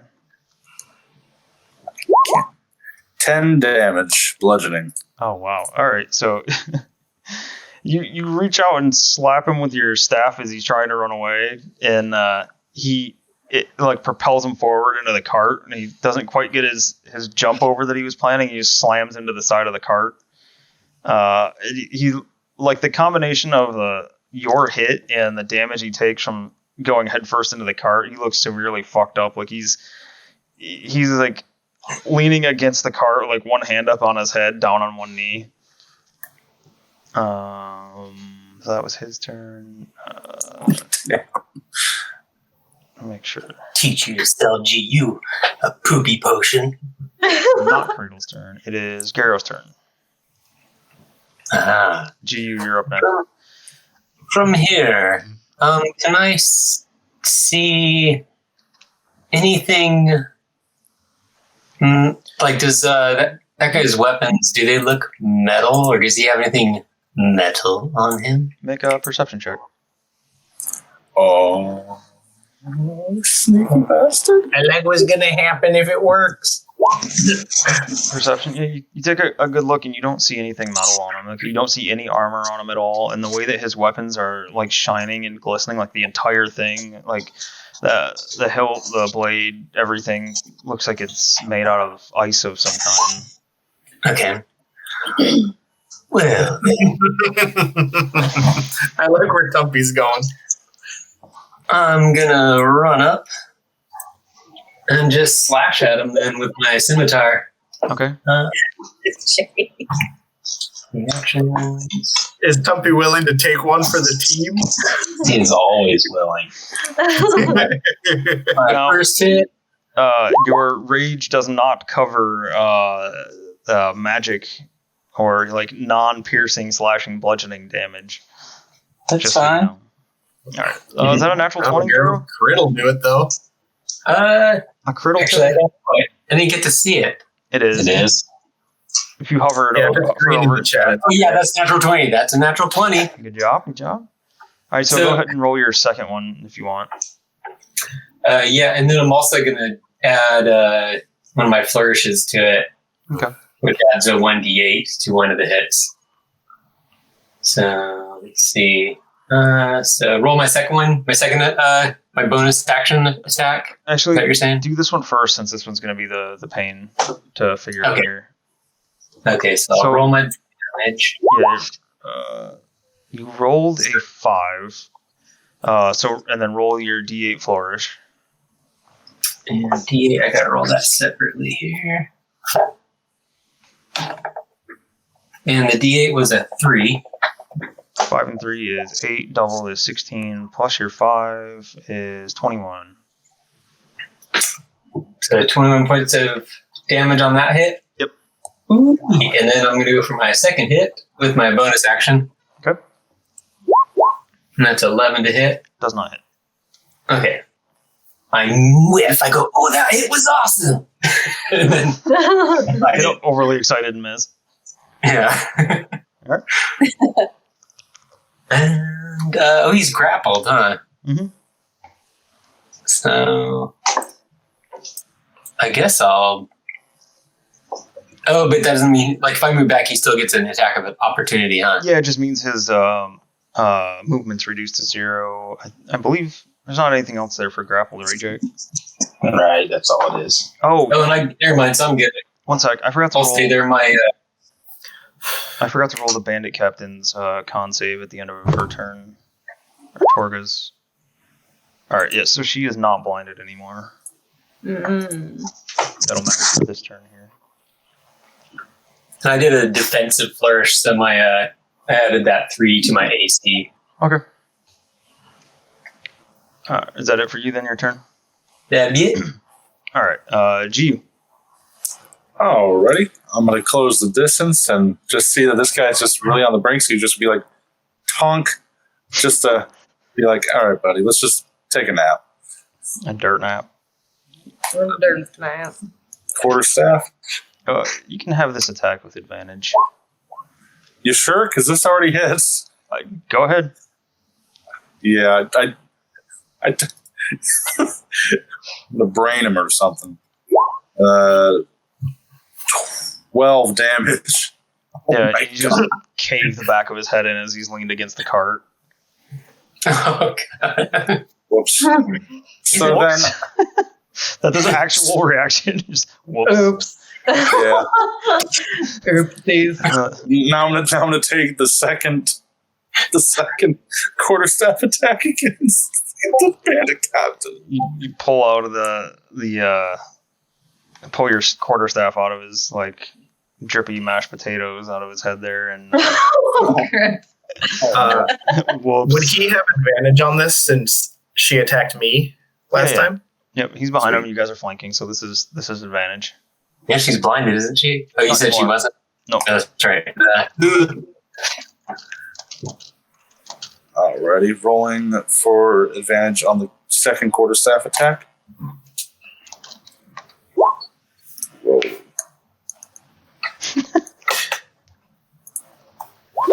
Uh, 24 for the first one. That Nice. definitely hits. Alrighty, I'm going to do the damage on that first. Oh, 13 bludgeoning. Damn. I want this one to at least be non-lethal if possible. All right, that one hits. I mean, she's still up after that. Okay. Bonus action flurry of blows. Okay. Let me mark that off. Are you going for more non-lethal on your flurry? Definitely. Okay. Oh God. Okay. Strike. Advantage. Roll. Ooh, one was almost a natural 20. So the damage for that first one on strike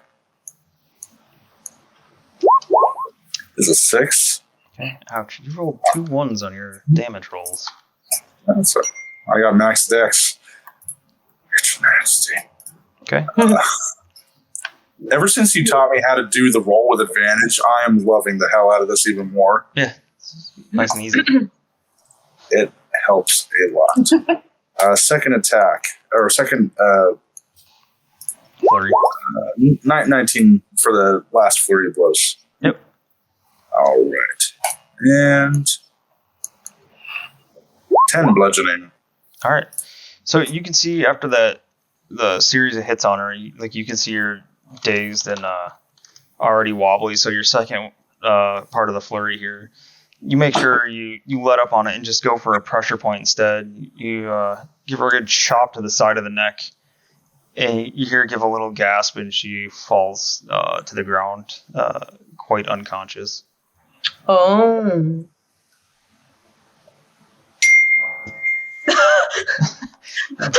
Yeah, she's done like dinner. Ding. All right. Throw this in the oven. Let's do it. All right. As GU down here, we've got this dude here.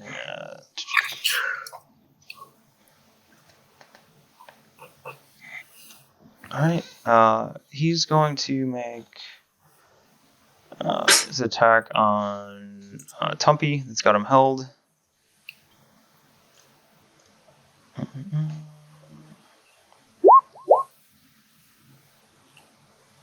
Let's see.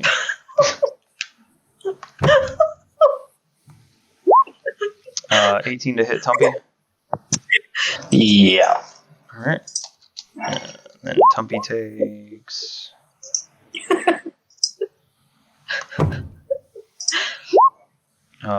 6 slashing damage and 5 cold damage. So the cold won't be halved. I'm not raging yet. Oh, right. Okay. And then he takes another whack at you with the dagger.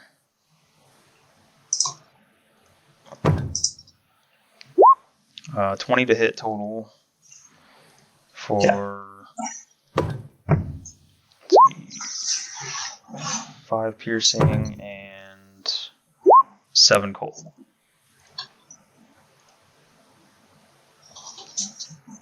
and tries to struggle and break out of your grasp. Nope. I'm gonna guess not.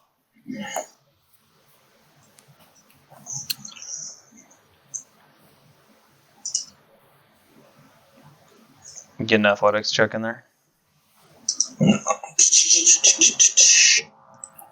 Pretty sure he has to use his action to do that. But there it is. Doesn't matter. You got it anyway. Alright. So, Igna. Okay. Is he still grappled? Yeah. Okay.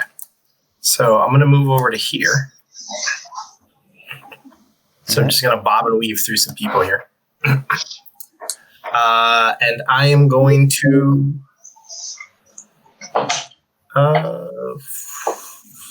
yeah, I'm just going to attack. Would I have advantage on this one as well since... Yeah, Garrow's directly opposite you. Okay. 24 hit? 24 hits. Okay. That is going to be 20 damage. Jesus. Wow. Now, quick question. Yep.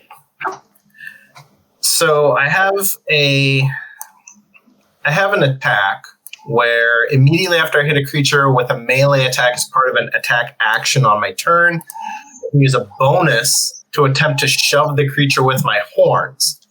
If he's grappled, can I still do that? No, especially because there's nowhere for him to go. Garrow's right directly behind him.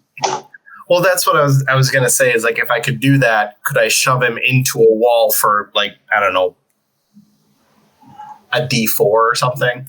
But Yeah, if probably, he's still grappled, I didn't know if that would affect the grapple. So probably not. I mean, you could try to like shove him off a ledge or something if there was like something behind him, but it's not going to do any damage. Like pushing him into the wall because it's like 5 feet, right? I can attempt to shove him 5 to 10 feet. Okay, so maybe 10 feet, depending on circumstances, would cause some damage. We won't worry about it. 22 hit. Yeah, 22 hits. Another 14 damage. Okay. And that'll be the end of my turn. All right. So you can. Oh shit! I forgot something.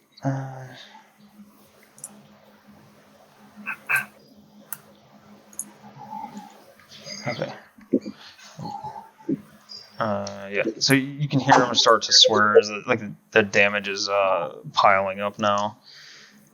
He's swearing, calling you all cowards for fighting and surrounding him all at once. And then it's My turn. Cradle's turn. She starts to turn face down on the ground with a bunch of stomping above her and a smelly dwarf standing directly over top of her.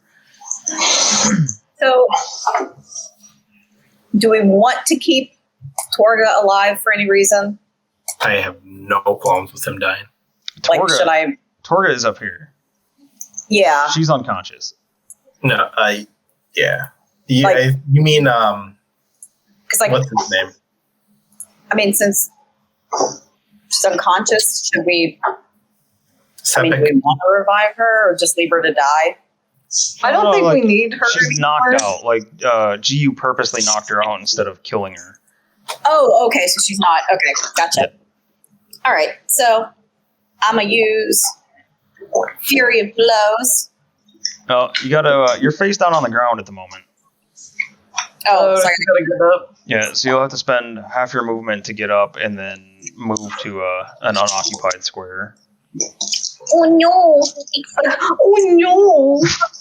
Click on me. Oh no! There I am with my poop hand. Can I hit him from this angle? Yeah. Yeah. All right. So I'm gonna punch him in the eye. So he gets pink eye. Oh god. And I'm gonna punch him in the nose so he has to smell shit. And then I'll punch him in the stomach. I'm using a key point to do flurry of blows to do that. Let's see. Talk. Okay, first roll. Eyeball. 16. 16 just hits. Yep, Nose. 26. that hits too. What did I say? Stomach. 20. Yeah. All 3 hit. Okay. First one. Eyeball gets 7. Nose gets 5. Tummy gets 6. Tummy. It's tummy. Oh, God. what was the total? 7, 5, 6. 12, 18 total.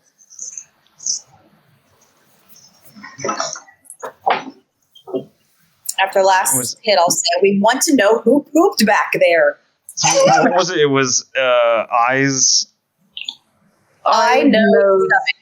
Yeah. eyes, nose, stomach. You slime him in the eyes with a shit-covered fist, and just immediately you can hear him start swearing. Like he was already like letting off a tirade as Tumpy was hugging him. His eyes are closed, and he's like desperately like trying to use the back of his dagger hand to like wipe off whatever's in his eyes. He said something about this awful smell, and eyes, throat, nose. Oh God, yeah.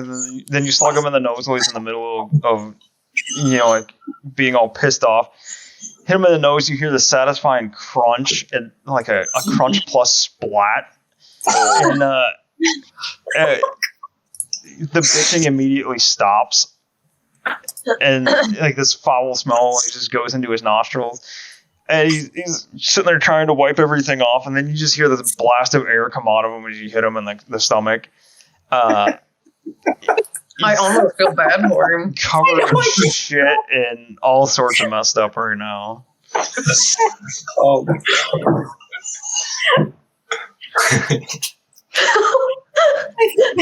Why are we like this? I don't know. Are you done, Cradle? I'm done. Ursula?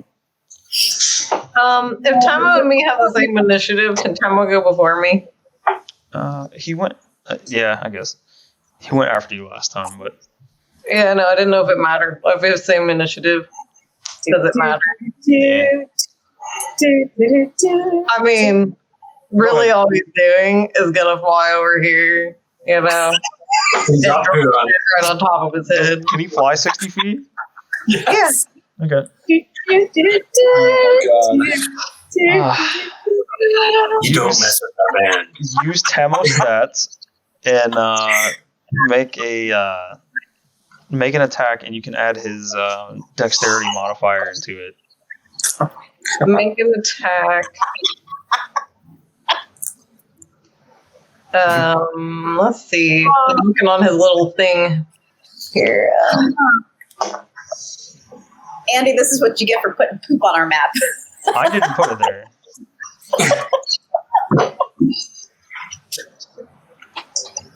I think I gotta do it by.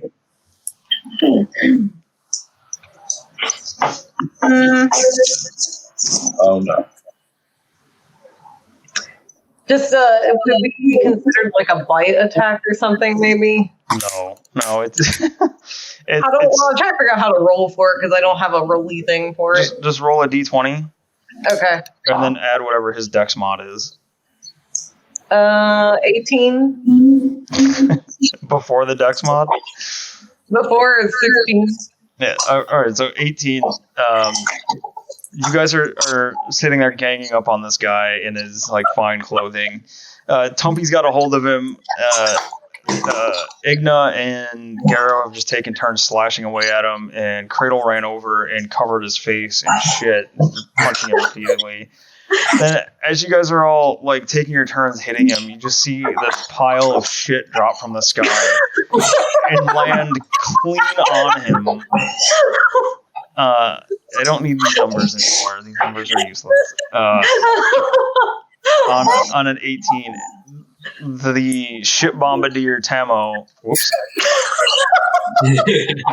completely covers this poor dude in whatever mystery poop was in the back of the barn there. And it was fresh. It was steamy. Look at the steam coming off of it. I can't argue that. He takes a single point of shit damage. Whoops. All the complaints have stopped, and like Tumpy, you can almost feel the heat coming off of him now. This person that's like just intimately in tune with the cold is just radiating this angry heat now. He's radiating or the shit's radiating? A little bit of both. Ursula, it is your turn now. What was the deal with the fence again? We can go over the fence, or we have to roll to see if we go over the fence? You can go over it. The fence will be difficult terrain, so it'll cost you like 2 squares of movement to get over it. Let's see here. So it would be, how bad is this guy? Like hurting bad? Can I tell? he looks pretty bad, even from back there. I He mean, looks really. Yeah. I think anybody would look bad if they were covered in shit. Yeah. His I nice, guess hurting bad as in super injured. his like perfectly nice clothing that he had on is now just shit brown. He's covered in cuts, so he's probably gonna have some kind of awful shitty disease now. No amount of prestidigitation is going to take that out. No. Let me see That's here. magic. We should let him live now. With his poop shame. Yeah. I The shite shaming. Oh, Eldridge. Try to give up. Okay. Go ahead and roll your attacks.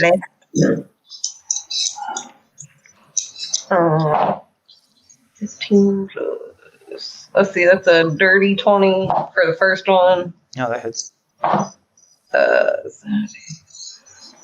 22 for the second one. Both hit? Yeah. Let me grab my D10. First one is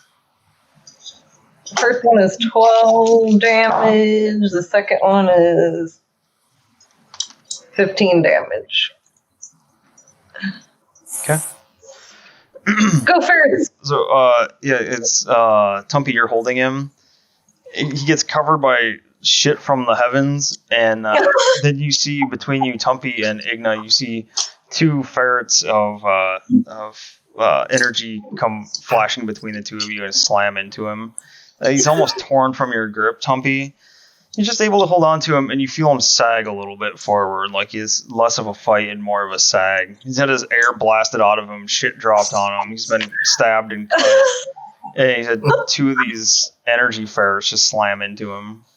Are you moving at all, Ursula? I don't know. You know what? I will move up a little bit. Let's see, 5, 10. If my movement's 30, can I only move like there-ish? I think. Yep. Okay. I will just stand in the middle of this pin then. I'll Watch look out like for any more patties in there. Yeah. Alright. Tumpy, you have this dude like almost lifeless in your hands. Grappled. What are you gonna do with him? Oh, do we take him in alive? Do we kill him?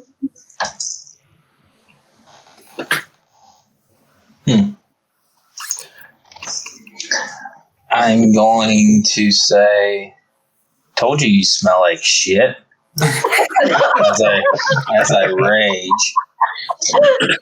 And then I am going to grappling pin him.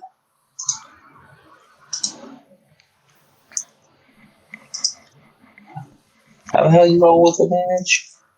I can use I got it. I can try to grapple him again in If I succeed, we're both restrained. Okay. Restrained means he can't attack at all, right? Restrained is Dirty 20. becomes 0. Attack rolls have advantage. In attack rolls has disadvantage. Disadvantage on dex throws. Okay.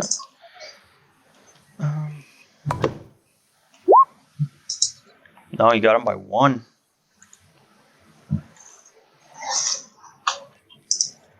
Okay, we're on the ground restrained. Okay. Oh, Tumpy's hugging again. He was already largely restrained, but yeah.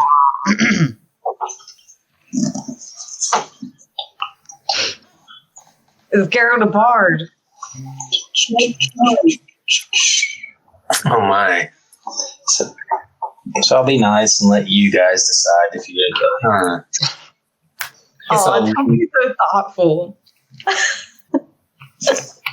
I'll lean down and growl in his ear. You give up yet? So, one second. You're asking him to give up.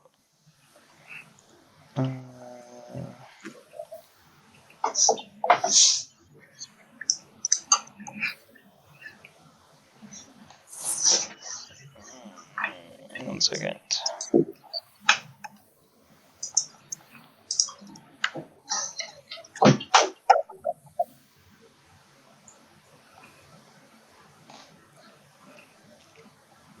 Alright, he's kind of flattened out, like face down on the ground with Tumpy on top of him. His blades are outstretched. You can see his hands come off his blades, and he lifts his hands up and says,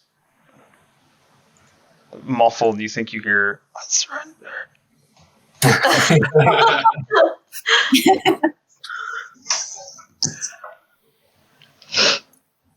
I guess I'll take his hands, and if I can I put them in the manacles I have? Oh yeah, I forgot I got those too. Yep, you can clash the manacles around both his wrists. And then I Take his guess that's my turn. Huh? Take his Okay. weapons. Yep.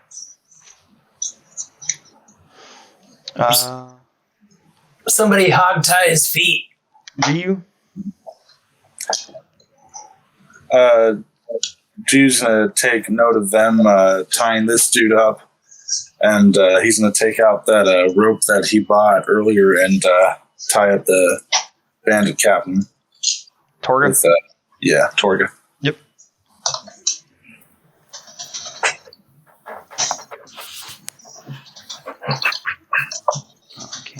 Okay. So you take your turn to go ahead and tie her up so she can't get away. And, yep. That's done. You doing anything else? Can I know I think I'd be a half movement, but is there a chance I can at least drag her at least 20 feet over here? Your movement's 40? It's 45. Wait. Yeah, 45. Yeah, you could drag her to, like, here. If Alright. you want her to stay, like, be next to you or whatever. Yeah. Be Yeah, that'd here, be here. I'll just move right here and have her right here. Okay.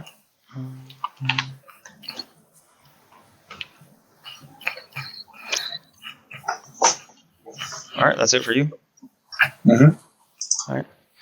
My dumbass forgot about this earlier, but on his turn, you hear him start to laugh, and he disappears out from under you. No, I knew I should have used my spell. I knew I should have used Mind Spike.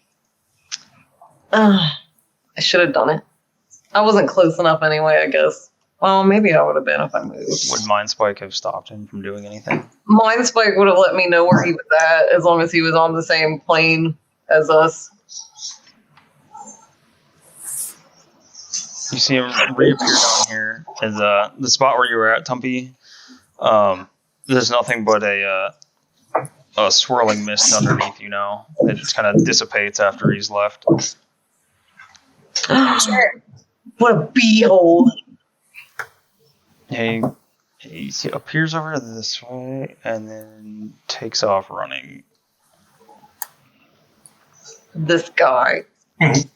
Garrett just starts laughing. Just follow the smell. Oh, it removed his shit. He was at 16, so Inga, it's your turn. So Everybody measuring. oh yeah, that's easy. Like, how do you catch this guy? So I'm gonna You can move that fast. dash action over to here, Okay. and so as a dash that would take my movement and one of my attack actions, right? So I still have one attack action. What is your... one second. So sometimes you have to take an attack action to get the second attack? Yeah. Some things, but Yeah. may So not be that way. Oh, go away. 1 second. Let's see.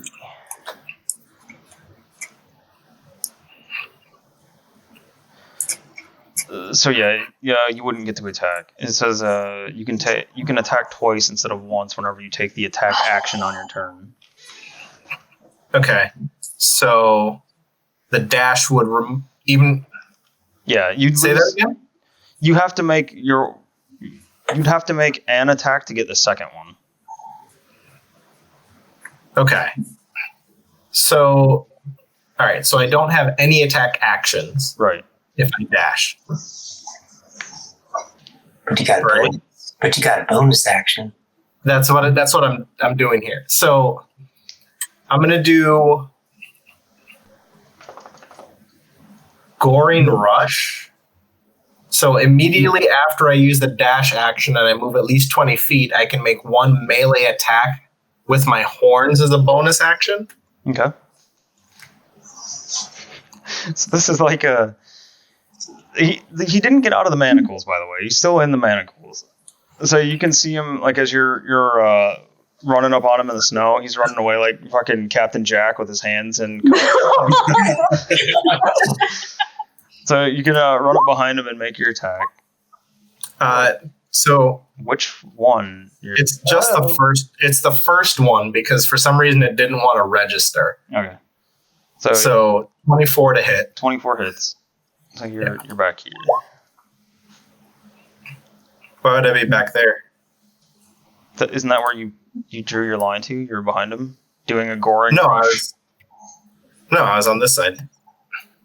He ran in front of him, I guess? Right in front of him. Okay. Yeah. He tried to My cast move is 40. Yeah. Well, here. I'll show you why this. You run behind him and lower your head right before you get to him and plow into him from behind. Your horns, he had exactly 6 HP left. Oh, my goodness. Drop his chest from behind. You got to pick your head up and you feel some resistance, like your head's a little extra heavy. Tilt your head down again and use this long, like, falls off the board, face down on the ground. Whoever was back here, you see the two weapons that he dropped. They just instantly melt in front of your eyes when he dies. Bravo! Bravo! Wow. Goddamn barbarians! That works. All the tricks. That was impressive, Inga. Technically, So fast. He's so fast. It's like, technically, since my horns are considered melee weapons, it's actually 8 damage. So, hey, there's that. bubbles. You're running up behind him. I'd like to. I guess that was the water boy, wasn't it? I'd like to grab his leg, his limp, dead leg, and then just drag it back to the party, and then just go, got him. You pull him back through the snow, and there's there's like the big drag mark from where you dragged him through, and then directly behind you, there's the one smaller trench through the snow. Yep. That's how he's so fast. He has 3 legs.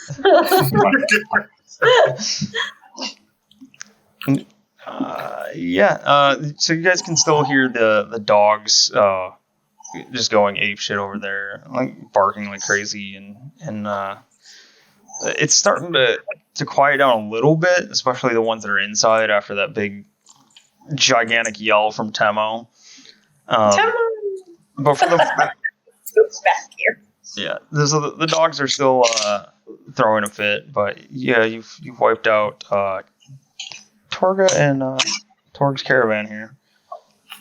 Yeah, so we get all the stuff. Yeah.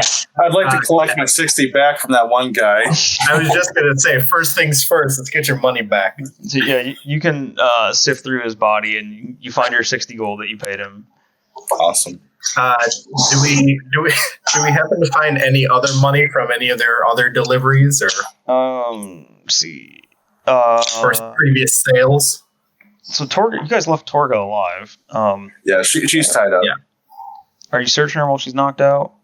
Or Might as well just take off any excess daggers if she has any. So try to find anything that she might be able to use to try to get out or whatever. So roll an investigation on her. All right. Let's see what happens. Rolling. No, not medicine. There we go. Oh, that was so close. 5 altogether. That's improper. You should have a lady search the lady. If this, I have something I think might screw with what Andy might have been trying to do. What? If I can use it. What's that? So I'm going to spend an action to do my magic awareness. So as an action, you're open to the awareness of concentrated magic until the end of my next turn.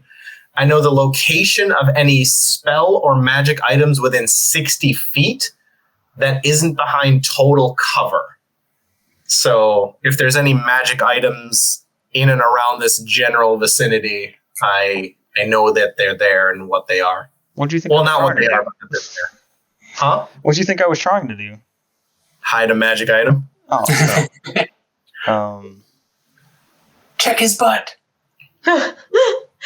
It's in his person pocket. Look, person pocket. That's where I hide all my magical items. The old-fashioned wallet. She's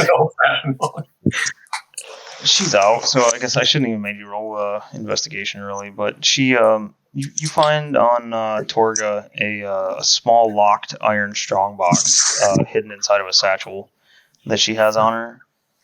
And after a minute of looking around, you realize she has the key on a chain around her neck. So you sit there and open the long box. It's got 92 gold. Oh. 76 silver. 125 copper. And 7 gems worth 10 gold pieces each. Wait, 92 gold, 76 silver, 102 copper? 125 copper. 125 copper? Sorry. And then 7 gemstones worth 10 gold each. 70 gold worth of gems. And then between the lot of them, she has a scimitar and dagger on her.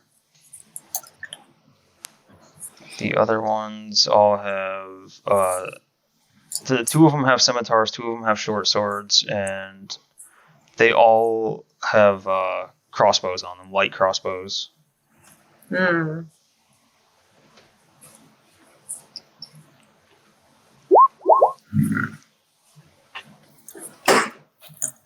Searching bodies. Andy, are each one of these carts, are each one of these a dog sled? 3 of them are, and then one of them is like this one Or no, not that one. This one back here would be where they were setting up a cart. Okay. Or Like, ladies and stand. gentlemen, we're going sledding. I had the same idea. If you take the time to search the carts, you find that she was actually telling the truth about what was in the carts. You see, well, at least on the 2 carts, you see between the 2 carts that she had actually pointed out, or sleds rather. I keep saying carts, but they're sleds. Cut wood, flint and tinder, flasks of whale oil, blankets, furs, rations, bottles of wine, casks of cheap ale. You see some more of those brown potion bottles. Quick, someone heal her. And then you see 2 crates of those greenish vials she said were used for killing vermin. The 3rd sled, let's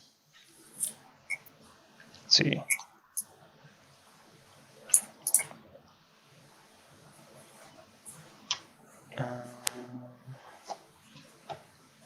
So you open the 3rd sled. Who's searching the sleds, by the way, or at least this 3rd one? Was Garrett searching? I'll help search. Okay. Garrow, the 3rd sled, the dogs are still hooked up to partially. This one over here. Mm-hmm. When you go and search that one, you see one large sack on the sled. The rest of them are all like smaller little ones. You open the sled and there's a frozen corpse. It looks like a male half-elf. A single stab wound in his chest. Oh, that's unfortunate. Was that one dude's husband human or? He's a human, yeah. Oh, okay. It's not Garrett. I don't know what to make about this. Well, weren't they part of the lottery for sacrificing to the Frostmaiden though? So that might be this person. He might be a sacrifice. Yeah. Maybe. Yeah. So he stabbed in the chest, you said, Andy? Yeah, this one was stabbed in the chest. Oh, okay. Is it? Yeah, they stabbed it in the heart with ice or something. With a nice. Okay. That one guy. Yeah. Because it was ice weapons. Mm-hmm. So, does anybody want to do anything? Oh, Could I have- Ursula wants to calm the dogs. So you can make an animal handling check over there, Ursula. Animal handling. Oh, that doesn't look good. So Andy, there are no magical items around here. No, your wild magic sense doesn't go off here at all. Okay. It goes off a little bit on the corpse of Suffolk, but it's not an item for like him. No, we need the dog. Can I help since I'm near? Like, shh, puppies, okay. You can try. This will give it advantage, so you can roll again, Ursula. Okay. Nice puppies. Oh my god, I rolled the exact same thing. So they calm down a little bit, but not a whole lot. If I give them a couple bits of jerky, I'll get like my stinkiest jerky out. There's This one's kind of old. 6 dogs. Are you giving a piece to all 6? I'm just gonna tear off pieces and hand them out to him. Okay. Yeah. So after giving them jerky, they do seem to calm down, and now they're kind of doing like that cautious, like lean way far out and kind of sniff you a little bit. And Cradle, yeah, you can take Boy over and have him smell the body, and he like touches noses with the other dogs and kind of sniffs at them, and he goes over to the sled after you lead him over, and he sniffs it and doesn't really react to it at all. It's like sniffing around on all the carts, but he doesn't react in any way really to the corpse. Just seems kind of indifferent. I'm gonna just pat his head then. All right. And does anybody have anything else they want to do here? So we searched all the carts. Was there anything else to search? Maybe the barn. I was thinking about that too. The warehouse, maybe. Yeah. Okay. Who's going to search in the warehouse? I'll go. I'll drag the body and throw it onto the other frozen body as I walk over here. All right. Yeah, let's just pile the bodies on top of the body. I mean, I assume we're gonna take the dog sled back to, Yeah. so might as well take all the bodies there. All right. So in the warehouse, you see 12 more dogs. Ooh. All the dogs. They've had a little area made up in here where they have like a makeshift pen set up where they have a fair amount of room in the back half of this barn. They're still separated. Let's see if I can just do a rough line for now, but they're still separated off in these pens here with like a walkway down the middle. And it actually looks like they're pretty well taken care of, surprisingly. This group seems to know the importance of the dogs, and like they all look like they have bowls of food, or at least like something like a plate or something, food tossed down, and they have like hay or straw thrown down on the ground for them. They all look like they're in pretty good shape too. This group is actually taking care of the dogs, which is probably not a huge surprise given that they traveled constantly from place to place, so they needed like their animals to be in good condition to transport them and all their shit. So what you're saying is the bad guys weren't bad guys. They were bad guys that took good care of their doggos. Yeah. Yeah. He just murdered a bunch of people, honest merchants that were trying to make a living. They were not honest. They were dicks.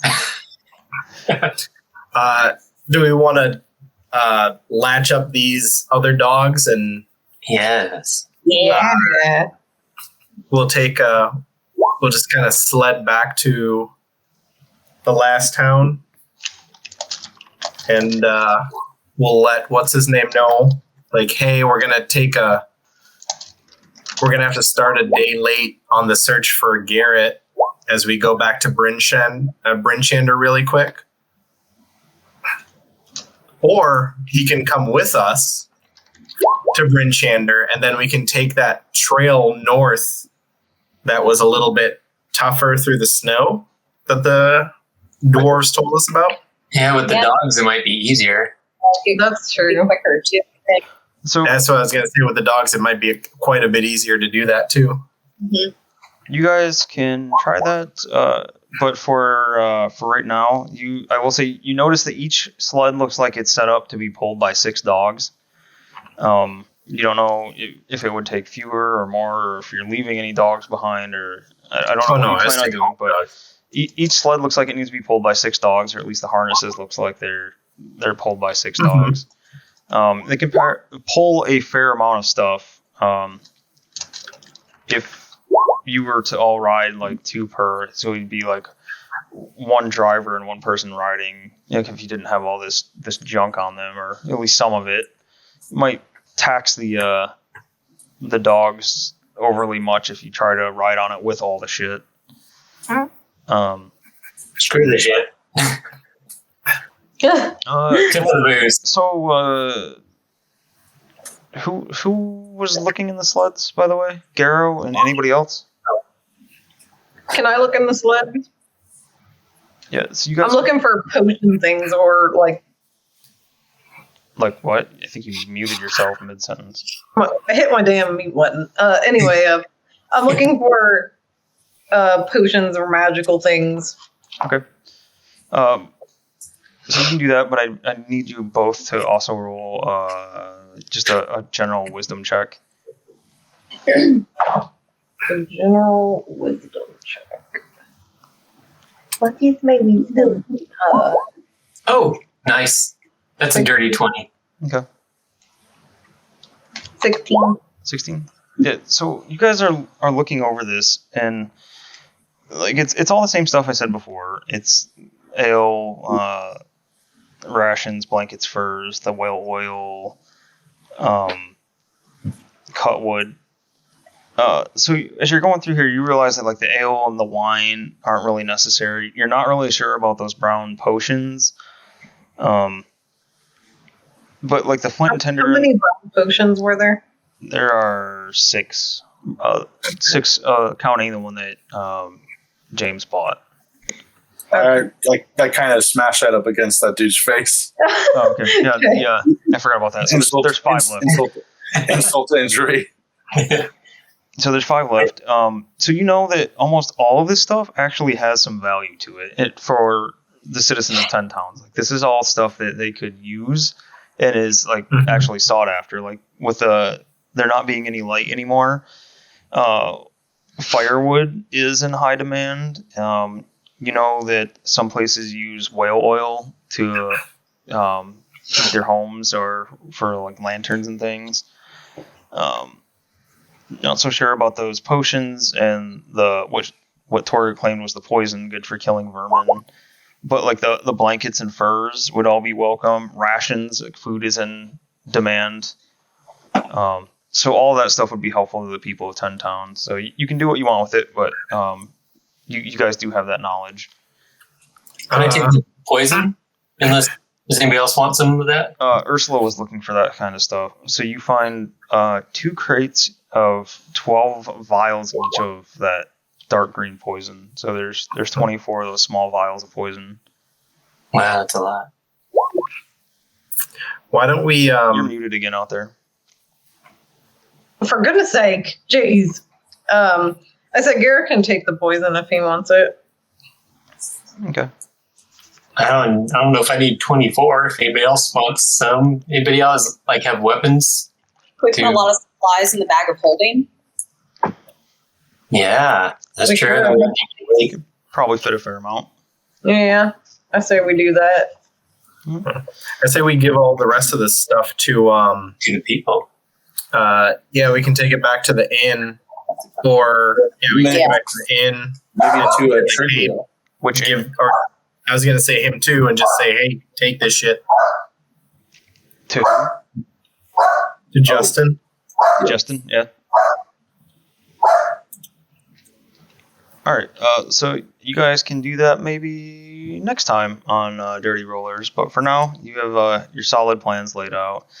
You've hunted down Torga and her crew and slain Suffolk Caltro. Are you taking either of them with you? I mean, you left Torga alive for now. Oh yeah, we're taking both, I guess. Yeah, we take them both. Okay. All right, so we'll pick up right here the next session we have. All right. That was a dirty fight. That was a good fun It session. was a dirty fight. I had no idea that any kind of poo was going to come into play at any time. So thanks for that, guys. That was fun. You never know what you're gonna get. It's D&D. There's a big steaming patch. Leave it to Melissa to notice a steaming pile of poop on a map, a pre-generated map that I got in a purchase of other winter-themed things. Yeah. So thanks everybody for watching. Again, like, comment, and subscribe. Tell us what you think of it. Tell us what you thought of the pseudo dragon ship bombardier. Any of their underhanded tactics that they used, or forcibly giving pink eye. That's our group. But yeah, if you could, especially if you enjoyed it, please pass the link along to everybody. And thanks again for watching, and we'll see you again next time. Bye. Bye, everybody. Thank you, Andy. Yep. Yeah, thanks, Andy. Great game. Fun stop.